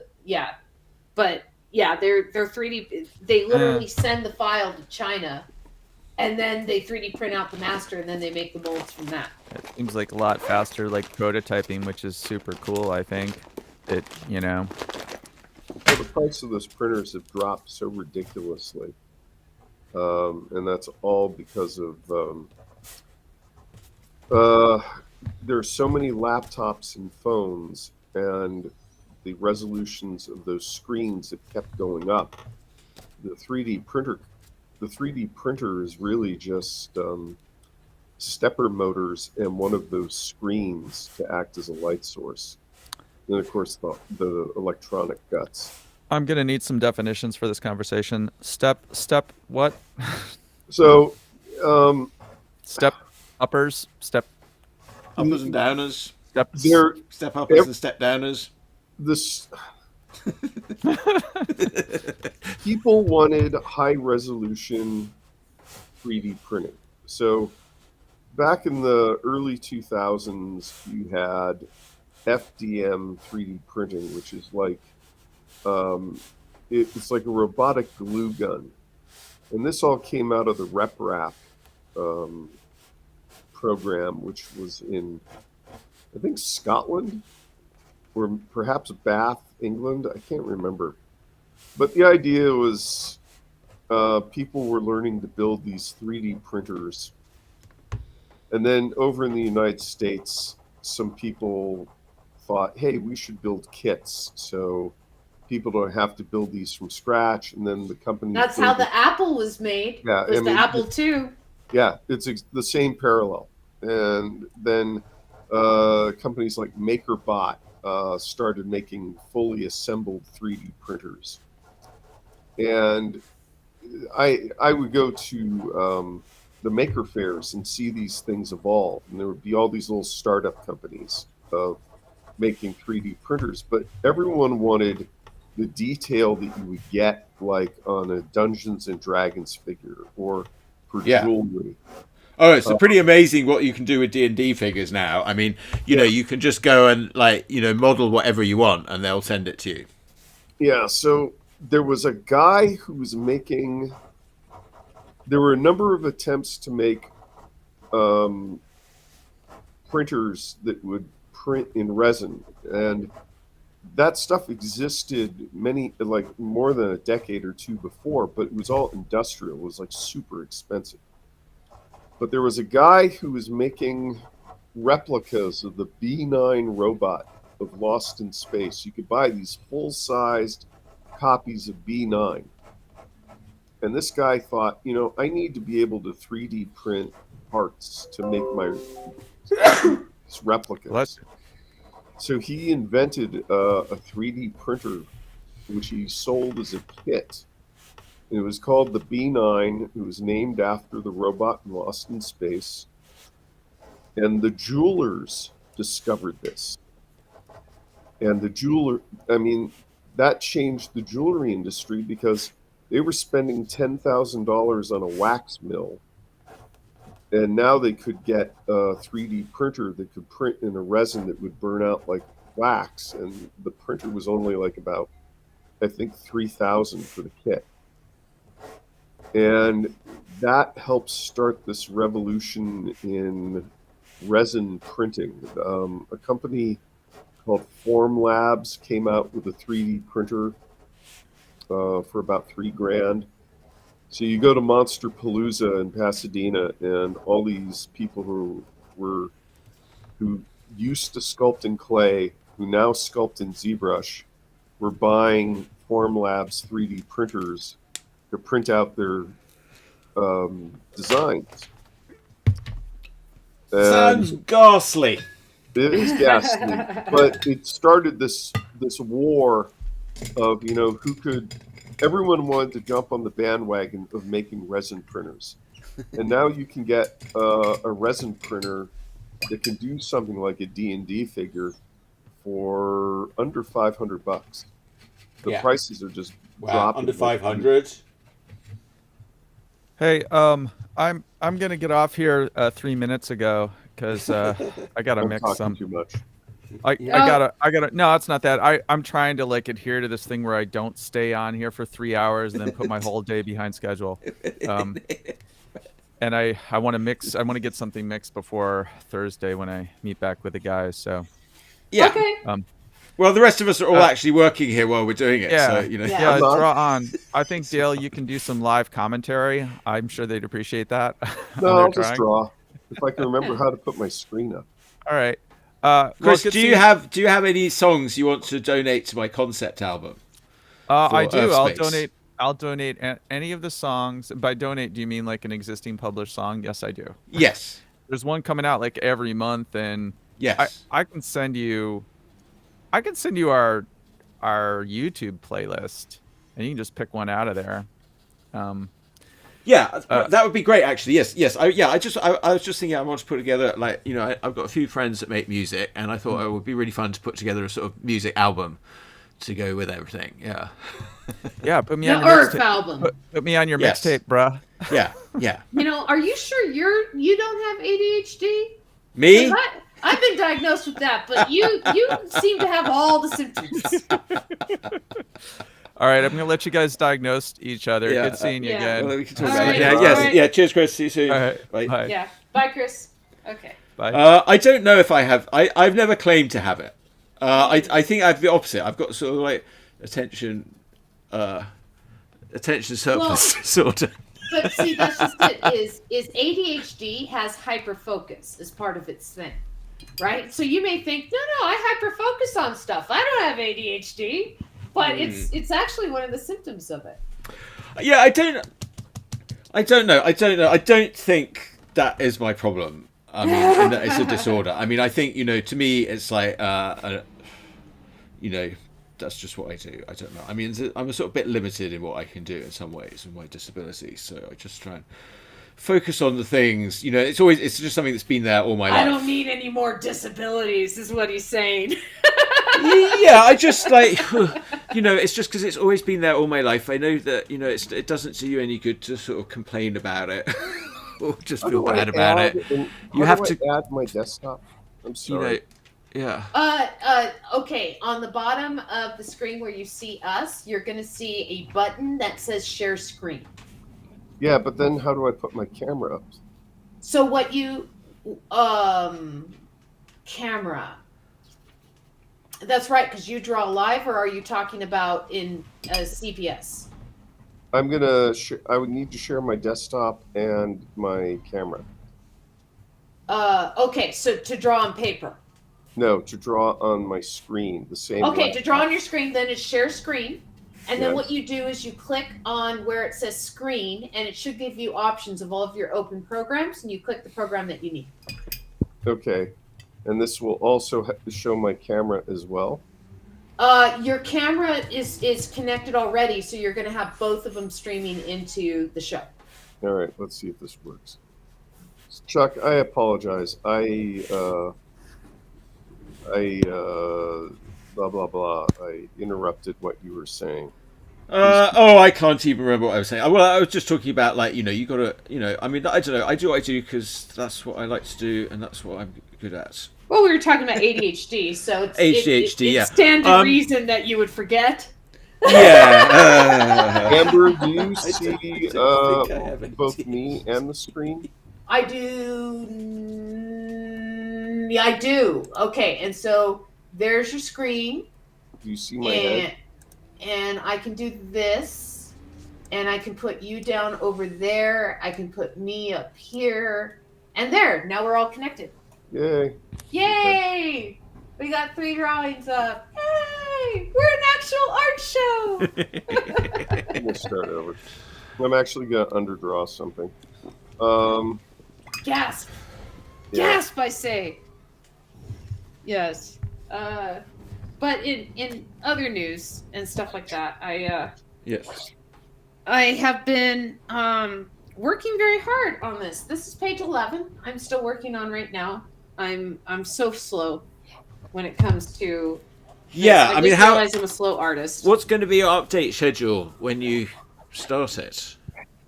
It's going to be whenever the pages are done. So it's a French update schedule. Okay. Oh, look, the Sheikh's here. Hi, Sheikh Ahmed. Hi, Sheikh Ahmed. Sheikh Ahmed. Yeah, he's a great supporter of cartoons. Oh, good. And cartoonists. Yeah, but that's going to be my update schedule. Is whenever the pages are done, they will update. And okay. So it's not like you're going into a one a week or. I'm gonna try. I'm gonna aim at 1 a week. I'm gonna aim on Mondays for my update day, but I will also have it up there that it's gonna be a random update schedule because I'm trying to fit this into my life, and it's hard to do that right now with a 2-year-old. Yes. She's just not. She doesn't let me draw. And so, or there's times when Ian needs me to watch her, and so I can't get any work done, and he's working all day, and so usually I can't get to drawing until 8 p.m. And so my drawing time is between 8 and midnight. Yes. And then I'll wake up in the morning, usually around 6 a.m., and I'll get work done until about 8:30 when I wake Ian up. So that's my art schedule. So it's kind of hard, if like dinner goes long, or Ian has a really busy day, or Annabelle's just being jerk baby, which happens sometimes. I don't get to my scheduled drawing sessions. Jerk baby. Yeah, jerk baby. She's 2, right? The other day she was upset because I wouldn't let her go outside when it was raining. Yeah. Did you see that meme I sent you the other day? Yes, I did. And that's where I got I saw that meme beforehand, and that's where I got the, keep her in your thoughts and prayers during these trying times. Yeah, because she's just, she's not a bad baby. She's just 2. And, 2-year-old babies don't understand the world yet. So, they have things that don't make sense in their logic, and they don't understand when you're trying to explain things to them because they're babies. We joke that she's only a level 2, and so she has a lot more leveling up to do before she understands the world. Or there's stuff like, she wants to play with the scissors, and I don't want to let her play with the scissors, so I take them away and I say, I'm sorry, baby, that's stuck behind DLC. You gotta wait till you level up to unlock scissors. Yeah. So can't you get her some kiddie scissors? Or you don't believe in kiddie scissors. You've got to go like my. Start using the proper tools. When I was a kid, I remember my mom had gotten me a roll of butcher paper with a pair of scissors in the top. And she's like, here's the paper that you had. And that was like one of my favorite toys. Not the scissors necessarily, but cutting the scissors. And it was an adult pair of scissors when I was probably about 4.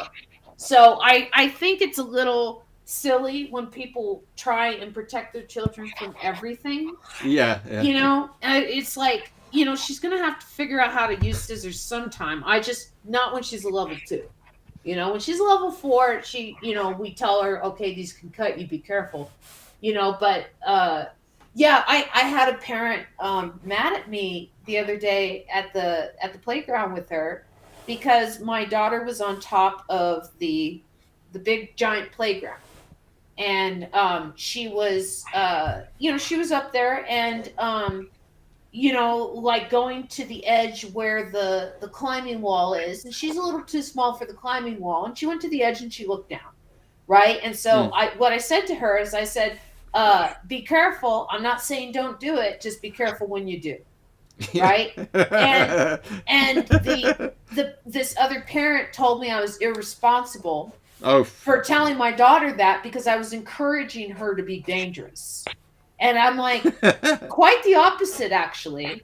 It's showing trust in my daughter for, being able to be in charge of her own faculties, but it's also, like, be careful, like, hey, I'm not saying don't do it, I don't know. It's just, I've been thinking about that. Am I bad parent? That seemed like a good approach to me. I don't know. Yeah, I don't know. You don't seem like a sort of super stressy mother where you're like sort of super worried about everything.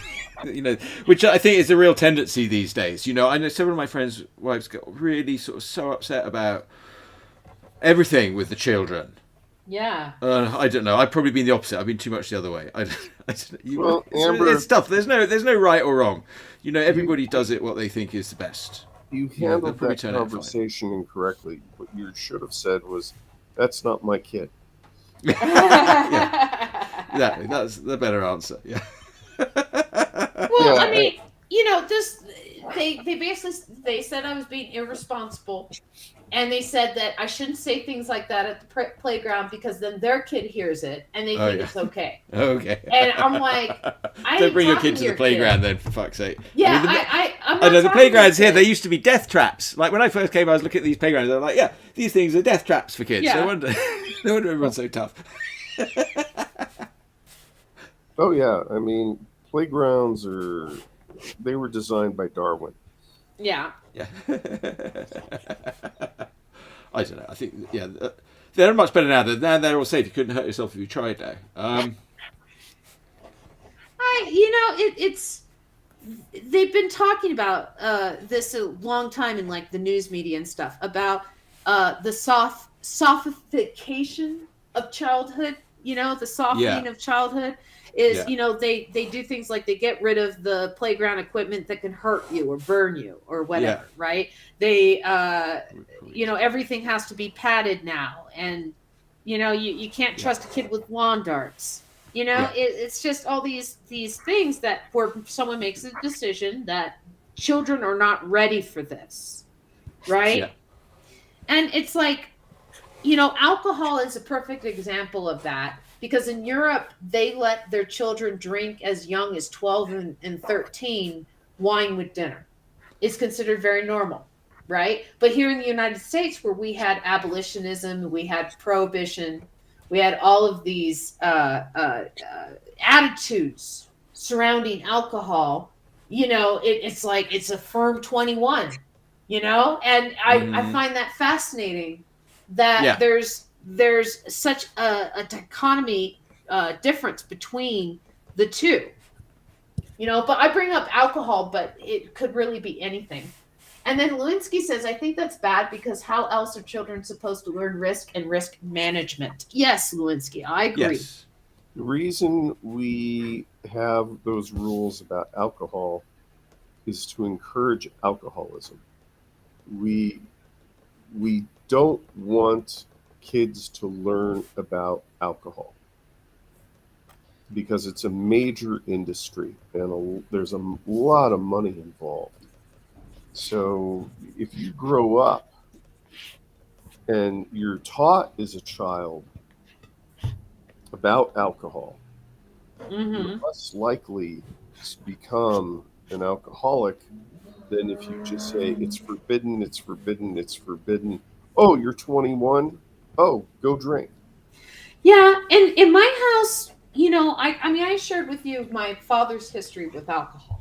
Yeah. So, to his credit, from the year I was like 3 or 4 to the day he died, he was sober, which was something like 37 years, that he was sober.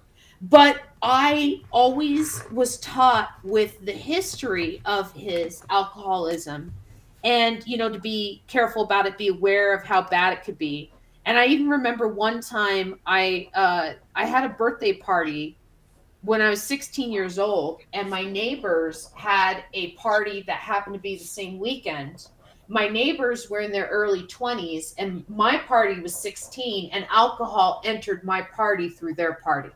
And so what my mom did when she found out that we were drinking is she called up everybody's parents, she collected keys, and she said, I'm keeping them here tonight so that no one's going to be driving, but this happened, and I think that you guys should be aware of it, but I'm going to keep my eye on them. And, we basically had this, I guess you could say, chaperone party, where it turned into a slumber party. And my mom, she got yelled at by some of the parents for, quote unquote, allowing it, but she didn't, it wasn't originally at the party. It's because the other party was going on. We snuck over there and they're like, here, have this. And we went, okay, because they were irresponsible and, sharing alcohol with teenagers. Yeah. They shouldn't have been doing that. Yeah, they can take the blame. Sounds like a good party, though. And it was fun. It was the first time I ever played Spin the Bottle. Oh, yeah. And we played it on my trampoline. Oh, hello. Yeah. Yeah, it was a good time. Sounds good. Yeah, all right. Do kids even play that anymore? We did. But we didn't know better. We didn't have the internet to tell us that we'd get some horrible disease. Let's see. Linsky said, I think that's bad because of how else are children supposed to learn risk management. Regarding the playgrounds, not the alcohol. Completely understand. That was the most responsible approach. Things happen and how you deal with them is a good way to teach youngins. Yes. Things happen. Yeah, shit happens, I don't know. Yeah. Well, they'll mostly, When Sam was little, I read there was some parenting books. My friend gave me a good one. It's an Australian one because the British way was all like you have to be like sort of super nanny and really strict to do everything by the calendar and and no matter what. And then the American ones were more like, if your baby's crying, that means that they want something and you must hug them and listen to your baby. So it's sort of like the opposite approach. And the Australian one was sort of like, well, there's these two approaches, and they described those two approaches. They said, doesn't really matter what you do, they'll probably turn out fine. Yeah, so don't worry as much. I'm sorry, that's my awful British. But I could totally see that. I know a lot of Australians, and that seems to be their approach about everything. Yeah. It'll be fine. Well, I think they're right, though. I don't know. The trouble is, you worry about all this stuff. Like, you've got to be like Alfred E. Newman. What me worry, I guess. Oh, speaking of, we have to honor the fact that Al Jaffe has passed away. Oh, yeah. At the age of 102. 102. What a man. 102. What a marvel. Al Jaffe holds the Guinness Book of World Record for the longest career in comics. Yep. Like Will Eisner, he died at his art table. Did he? And yes. And so I have nothing but respect and appreciation for Al Jaffe. My heart goes out to the family at Mad, and I hope that like his family is doing okay and stuff. This like means just that This means that Sergio Aragones has won the quickening. He won the quickening. Okay. Yeah. So there can be only one. Well, so he's the Highlander now. Yeah. Well, yeah, I suppose Bernie Wrightson used to work for Mad, and I suppose he's gone. Wally Wood used to work for Mad, and he's gone. But there's a lot of new artists that work for Mad now. Yeah, so Johnny Sampson, who's been doing the fold in, sort of working with Al Jaffe. He's a lovely guy. I've met him a couple of times now. Most recently down in. It's okay to pass the torch. Yeah. If think how boring Saturday Night Live would be if it was still the original, not ready for primetime players. That would be kind of interesting because some of them they would just have to have them on stage in a box. That's pretty dark. Yeah, well, it's not as dark as the time they had John Belushi in the cemetery with all the dead cast members. Well, wait, when was this? I don't remember this. Yeah, I don't remember this. That was an old original cast joke. John Belushi is made up as an old man, and So this was before John Belushi was dead. Yes, this is before he was dead, and he was touring a cemetery, and all of his cast members were dead, and he was telling stories about how they died. And at the very end, he says, "Do you know why I'm the last one alive?" And he says, "Because I'm a dancer," and he's dancing on their graves. Oh dear. Well, and after he died, that clip resurfaced a lot. What's really funny is there was a Saturday Night Live skit with Jack LaLanne. Yeah, I want to say, the old guy that was like in really good shape. Yep. Yeah. And so it was a skit with him where he was talking about the spa for the dead. Right. And so they had the cast members and stuff, acting like dead bodies. And, and so it's like, oh, look, we got, we have jacuzzis, we have pools, we have this. Right. And so in the jacuzzi, they're like all piled up because the jets are pushing them up against the wall. Right. And I just remember him lifting up the hand and going, rigor mortis, forget it.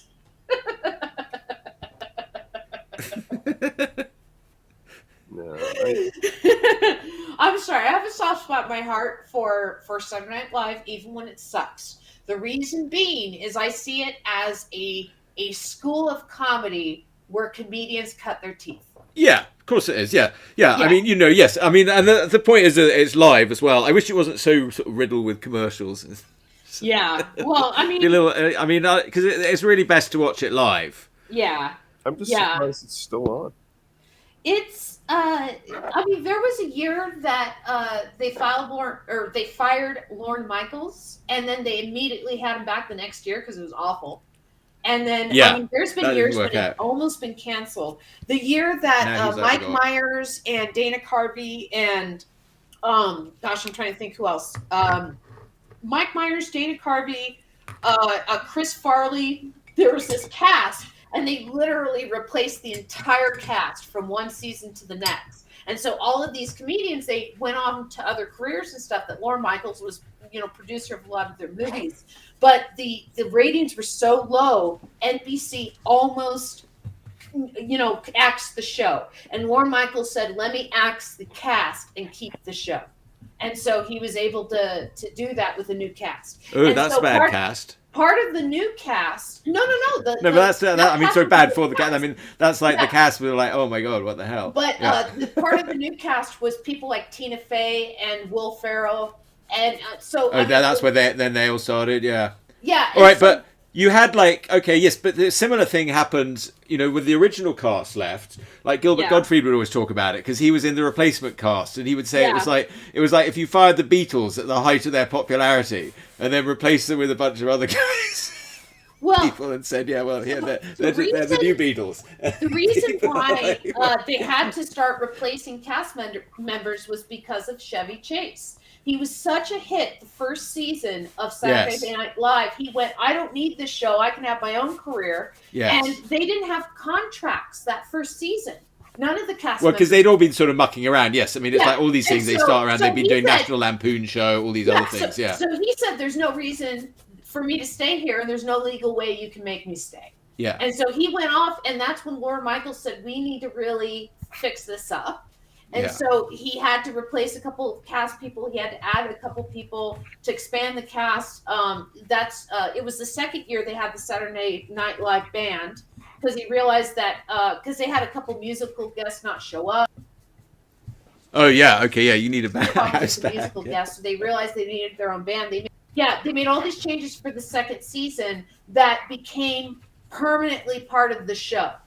And and when John Belushi died, Lorne Michaels said no more drug references ever in the show, and that's why you haven't seen, like they don't do things like marijuana dispensaries even, is because that's Lorne Michaels' hard rule is no more drug references in the show. Does that include alcohol as well? Occasionally they'll touch on alcohol. But you never see them touch on any drugs at all, because he felt that because John went down that path, he had encouraged it. They used to do stuff like here's the writing room of Saturday Night Live, and they made it look like an opium den, right? They used to do stuff like that. And then the second season, they did that. And then I want to say it was either third or fourth season was when John Belushi died. And then after that, no more drug references in the show for the rest of its 40-year run. So, yeah, interesting. Yeah, well, it's pretty sad. But I mean, I get why he did that. I understand, and I can appreciate his reasoning behind it and stuff. Well, yeah, his own personal reason. You don't want to feel like you're responsible for that, do you? Yeah. Well, I mean, they used to.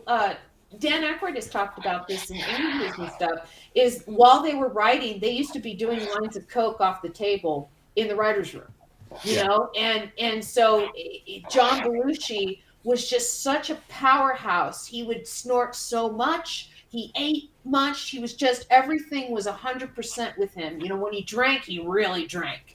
When he smoked pot, he really smoked pot. Right, yeah, he's the one in the world, yeah. Yes, they just went, oh, that's just John. That's just who he is. And so when he died, it was such a shock to all of them, because they went, wow, if he was doing that and he died, like, who could be next? And so everybody, like Robin Williams and Robert De Niro were the last two people to see John Belushi alive. And so they basically went over there for a coke party, and John Belushi had a prostitute that was over at his. He was staying at a motel or something, wasn't he? He was at a hotel somewhere, and it was like a Monday night or something. Yeah, he was in LA, and he had moved out of LA. He was back in New York, and so yes, he was in like a hotel room or a friend's place or something like that. I think it might have been a hotel room. Yeah, I think I saw it. But yeah, he basically had invited all these friends of his to have a coke party. And they showed up, and he was on more than coke.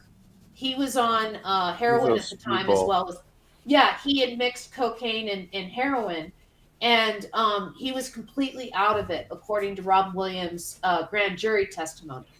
And so Robin Williams said that he was unresponsive, that they were trying to talk to him, and that they couldn't even see him and stuff, and they just thought, oh, he'll just sleep it off. But that was the start of the drug overdose, and they didn't recognize it because they'd never seen one before. John Belushi wasn't the first famous celebrity to die of a drug overdose, but he was so prominent in the comedy scene that a lot of comedians sobered up after his drug overdose, including George Carlin, Dan Aykroyd. Robin Williams quit coke for a long time. Yeah, because something's like that. You think, oh, well, he's doing it. It must be fine.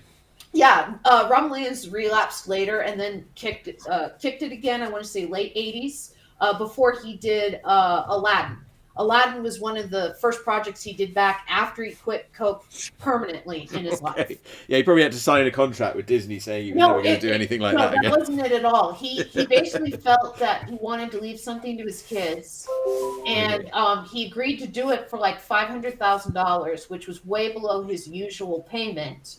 And so when the movie got so big and everything, and the fact that he got paid so little, and they used his name in advertisement, which his contract said he didn't want. He wanted him to be a surprise. He just wanted to be a cartoon character. But they're like, and Rob Williams is a genie. In one of his greatest performances ever. You know? Yeah, well, he swore he would never work with Disney again. And they gave him a Picasso as an apology so that he would work with them in the future. And he actually came back for Aladdin 3. So, I guess it must have been a really great Picasso.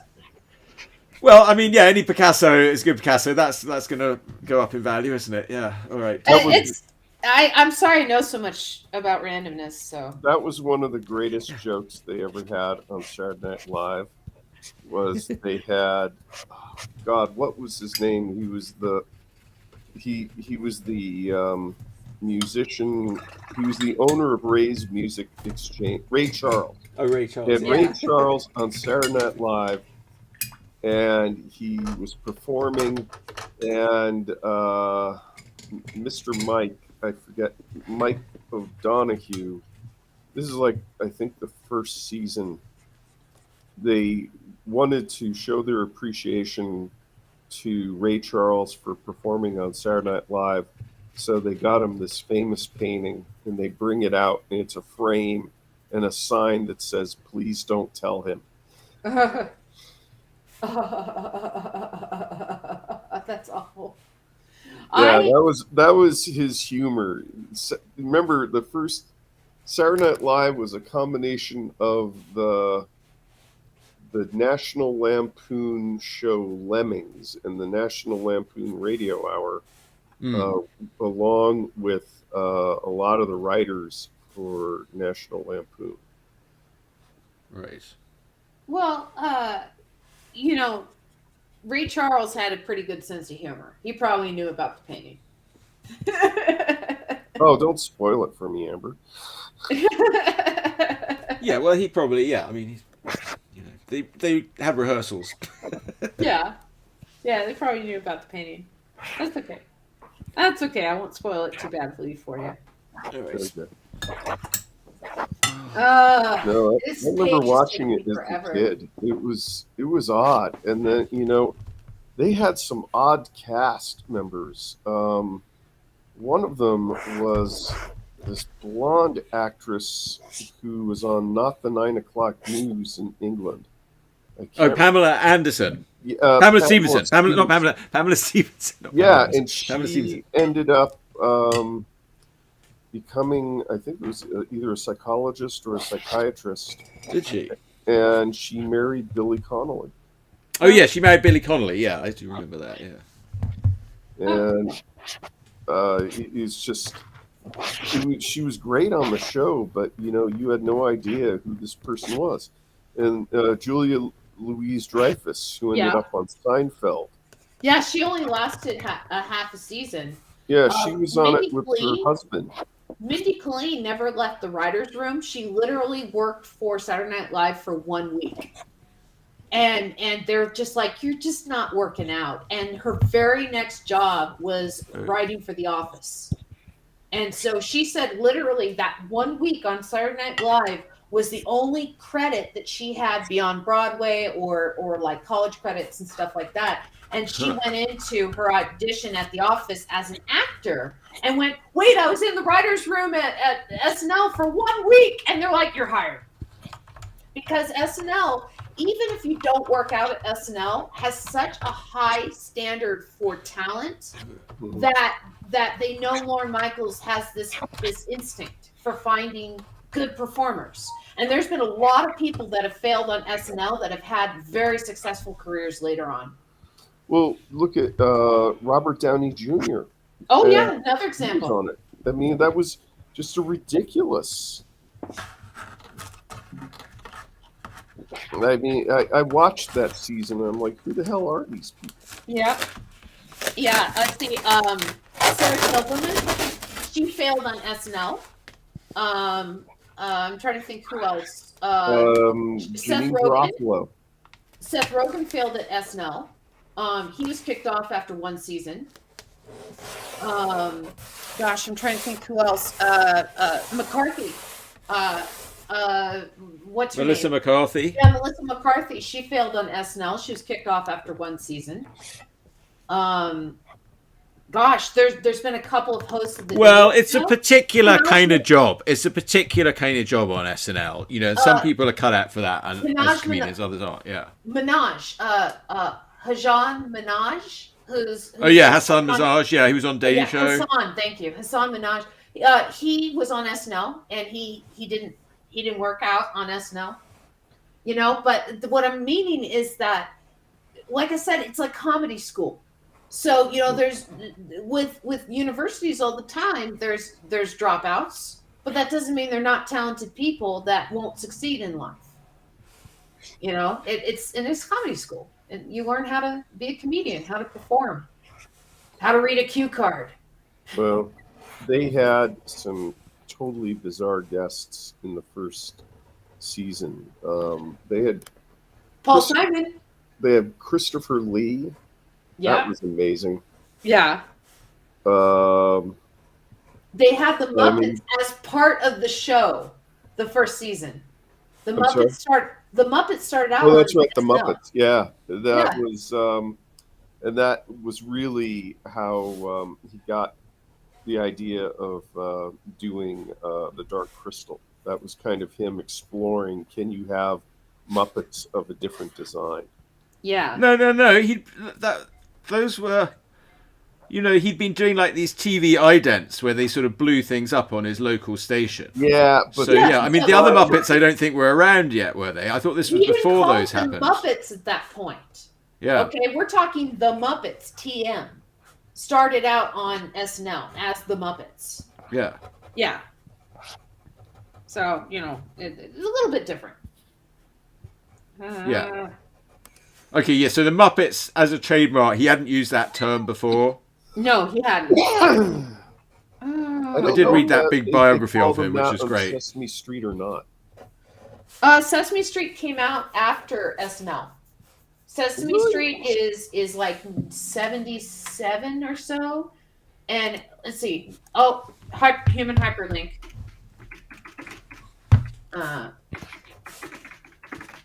Okay. Sesame Street debut was 1969, November 17th, 1969, and the Muppets or SNL. That was in the 70s. Yeah, so I think SNL was 1977, 1975. No, it predated Star Wars. Yeah, 1975 was SNL. Predated Star Wars. Yeah, my life is in two sections: before and after Star Wars. Really? I didn't know you were so impacted by Star Wars. I thought it was Space 1999. I know. It's Star Wars ruins science fiction. Oh, I see. I think what Star Wars did is it created an ugly future. Prior to that, you had very clean futures in movies like 2001 and Logan's Run and stuff. Yeah, Star Wars are like effects are like 2001, but made like a little more lived in. Yeah. You have to also give some blame to the movie Alien. The people who really ruined the future were Ron Kopp and Mobius. Mobius? Yeah, I think he helped destroy the future. What are you talking about? He created the future. Yeah, but the look of it, I mean... What's wrong with the look of Mobius? It's... Mobius was... Just because you don't like something doesn't mean it's not likable. If I don't like something, it shouldn't be liked.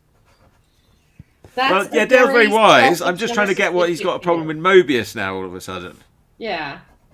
I mean, Gerard is one of the top comic artist ever. And I'm curious why you're like, he sucks. Yeah, I mean, he created very is, beautiful futures.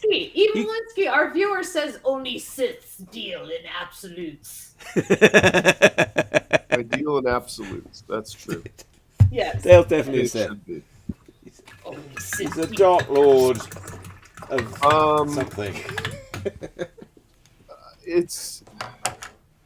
Mobius has a design aesthetic, and you saw it in a lot of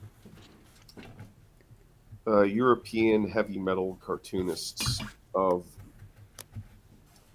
let's make things realistic. Let's make things... yes, there's so much realism in heavy metal, yes. Well, no, you're right. You're right. It's more... We're talking about textures and things being worn and things looking industrial, like they can work. You had prior to that, things like Logan's Run, Lost in Space, the original Star Trek. It was all cardboard and shiny and happy. But Logan's Run, they were specifically saying they were living in a false environment, and the actual world was a dump. True.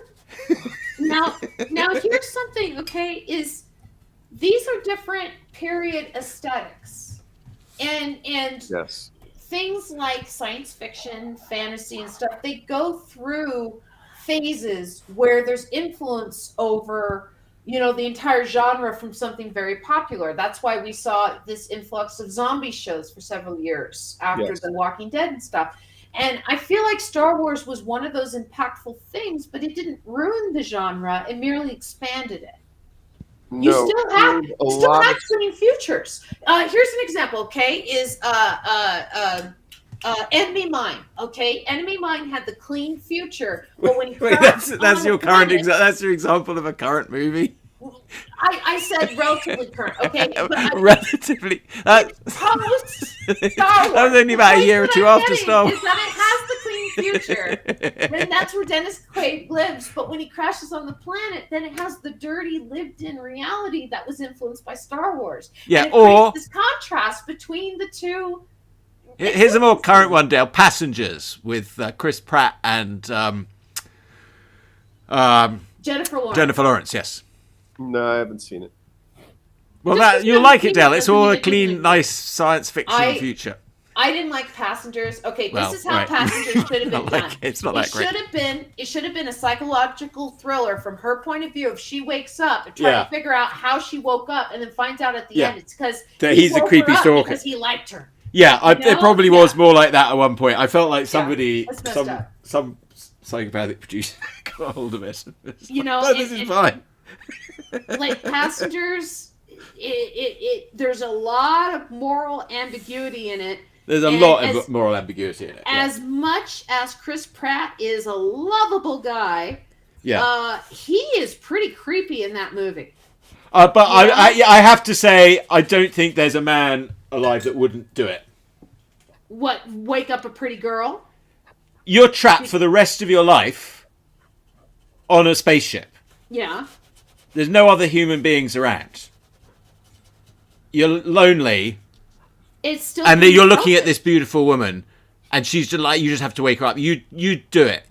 There's no question you do it. If you were a woman, you were there. You would live your whole life lonely, looking at this guy in the glass. But here's the thing, okay? It's selfish as fuck, and it's it is. For how she's gonna feel about being woken up. And here's the thing, okay? So you're stuck on the ship for years and years and years and years. Yeah. Okay, and you wake up this other person who's going to resent you for waking them up as soon as they find out, and then you doom yourself to basically spending their time with somebody who hates you. But I don't think he did. He didn't do it right away, did he? Though, I mean, he thought about it probably for years. Okay, first of all, I don't know. And then it's like too late. Then he's got too old, so it's like I've got to do it either now or never. At some point, you're going to do it. You just can't. It may be selfish, but you're the only person in the world. I don't know if you guys know. Okay, I'm not denying. I'm not disagreeing with you, but I'm just saying I just don't know how you could not do it. That movie was based on an old folk song, and for those of you who don't know what a folk song is, I know what a folk song is. A folk song is a folk song that they sing at science fiction conventions That's an old folk song of being stuck alone on a spaceship, drinking with all these women who are frozen that you can't get to. So that's one of the reasons I don't want to see it. It's an old stolen idea. Oh no, someone's doing an idea that's been done before? That's never happened have you ever cinema heard or stories ever? Have you ever heard the expression, there are no new ideas or stories? Okay. And I'm also not a big fan of Chris Pratt. Well, all right. It wasn't a great movie, but yeah, I just Amber's right. It's selfish. I mean, I'm not really arguing that point of view, but I'm just saying in reality, I don't think there are many people in that situation that wouldn't just have to wake somebody up. And again, you're thinking from the perspective of the individual that is doing the waking. Yes, right? yes, the person that's trapped for their entire life on a spaceship with nobody. But you're also given psychological tests and stuff that, hey, should this happen, what are you going to do? And, sign things like, I won't wake up people. I got to go, though. I got to go. Ian's back. Wait. You can't leave. You can't leave before we win the argument. We'll continue it next time. I don't know. It's a real argument. I mean, Amber's right. I'm not saying she's any way wrong. That it's not. It's a selfish thing to do. Okay. All right. I'm going to stop sharing my screen. But I just think you have to do it. I'm going to head out. All right. Amber wouldn't be there. You wouldn't be there till I woke you up to tell me. I'm not waking Amber up. She'll just get mad at me. I'll wake up this one. She's the least likely to get mad at me. I'd pick the one least likely. Between me and my naps. Okay. I'll talk to you guys later. Bye. Bye. See you, Amber. I'm not even going to get in this discussion with you. Well, I just you'd pick the person that you think. Well, you check the psychological profile. It's a creepy stalker movie. It's a movie that says, look, it's okay to be a stalker in this circumstance. Well, that's a fault of the ship designers. The ship designers, they should. There should have been an awake maintenance crew as well, that people had signed up to be the maintenance crew. No, it should have been that the ship was designed to kill anybody that happened to. All that.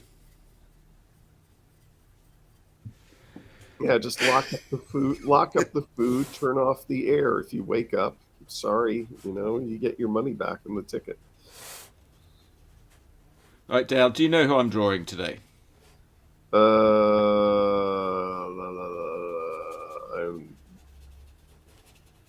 At first, I thought they were Disney inspired. No. It's a tough one. It's a tough one. I mean, when you know it, you'll get it, but they don't really look like her. But they're all the same person. They're all the same person. But none of them really. Let me see a little to the right. Oh, sorry. Yeah. Well, let me I can go back to full screen to get that. Amber's gone.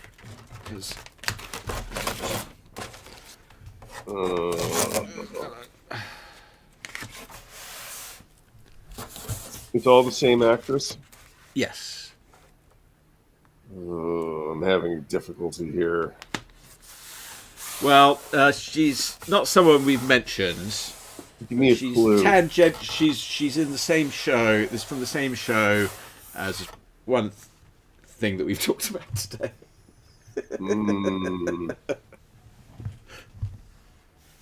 I don't think we're talking about the Avengers. No.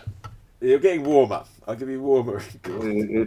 I'm pretty sure it's British.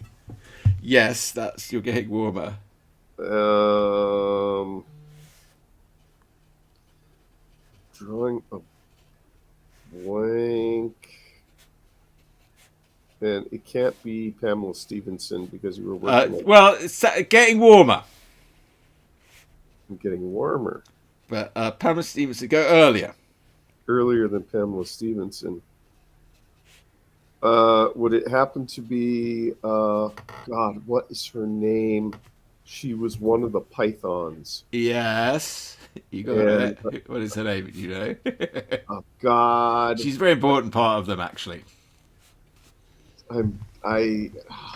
She was also on the Avengers in the Queen of Sin episode. With probably, yeah. She might well be in the Avengers. Yes. I'm sorry, but is it the young woman who was part of the Pythons?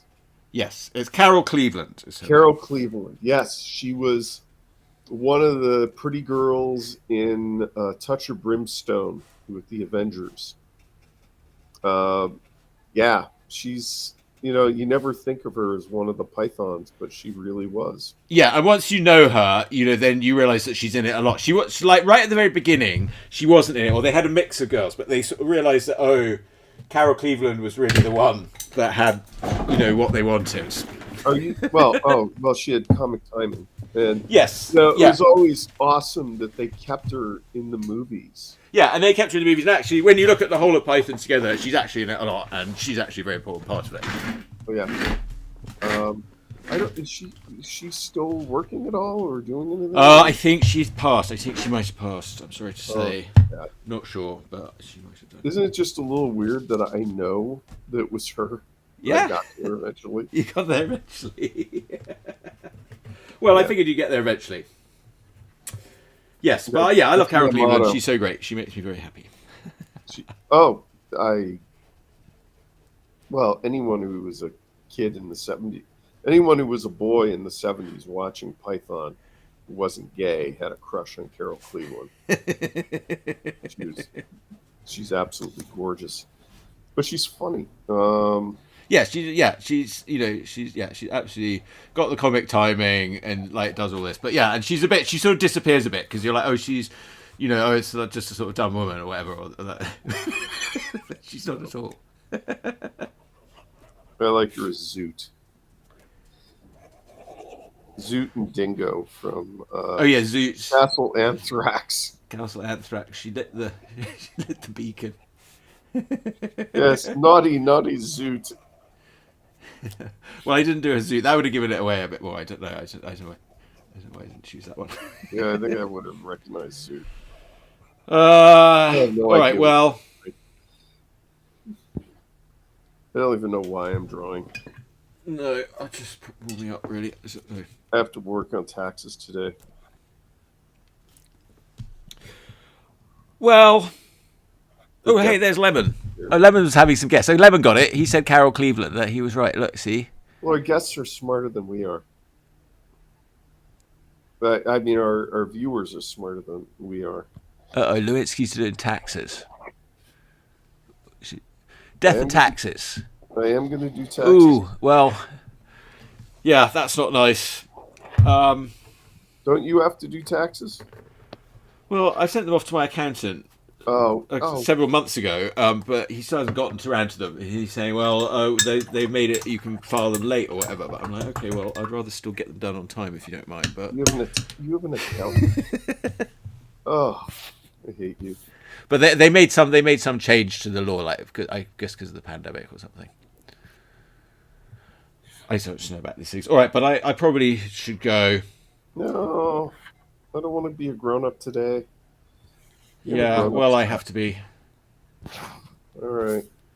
It's been fun. I said hey. What did you get drawn there? I didn't really look. Let's go big. Ooh, not me. Wait, there we go. Oh, that's mine. All right, where's yours? There we go. Ooh. I don't know what I'm drawing. Dexter's Laboratory. King Kong. Oh no, King Kong and Godzilla's got a little crushing buses. That's great now.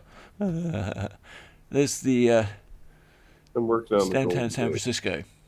That's one of the interesting things about working digitally is I can put down lines and just erase so easily. You need to add some sort of a caption. Nah. No, you don't like the captions. Yeah, I know. I probably do. I'm going to write in Carol Cleveland. So that people know that it's Carol Cleveland. It's not great. I haven't done it justice. It's trying to draw with the thick pen so that it's visible. I don't know. I'm still working out the best technique for doing these things, and I'm not in the zone today. I wanted to sympathize with Lewinsky. 1,000. Yeah, I'd be lucky. Yeah. I think that's probably what I'm going to end up spending. Maybe a little more. Yeah, I haven't even thought about that. Oh my god. That horrible time of year. Yeah. That's a whole bunch of comic books. All right. Actually, yeah, I've got to go. But Dale, let's have a little talk. Let's go off the air. And all right, thanks for tuning in, everybody. It's been another good show. Loved having you. Loved hearing everybody's comments. Good luck with the taxes, Lewinsky. Lemon did mention that she's still amongst the living. Carol Cleveland, very good. All right, so that's great. Well, she's wonderful. And she was still appearing in sexy outfits on their recent appearance at the O2 as well. So good for her. All right, bye everybody. Bye, gang. Here's a theme song for Chuck Whelan Showy. He asked me to write one, but I stole from David Bowie. Here's a theme song. Chuck Whelan is the best. We have lots of hosts, but we're running out of gas. Will you be our guest on? Will you be our guest on? Be on the Chuck Whelan Show. Whoa, whoa, whoa, whoa, whoa, whoa, whoa, whoa, whoa, whoa. If you're gonna have a show, you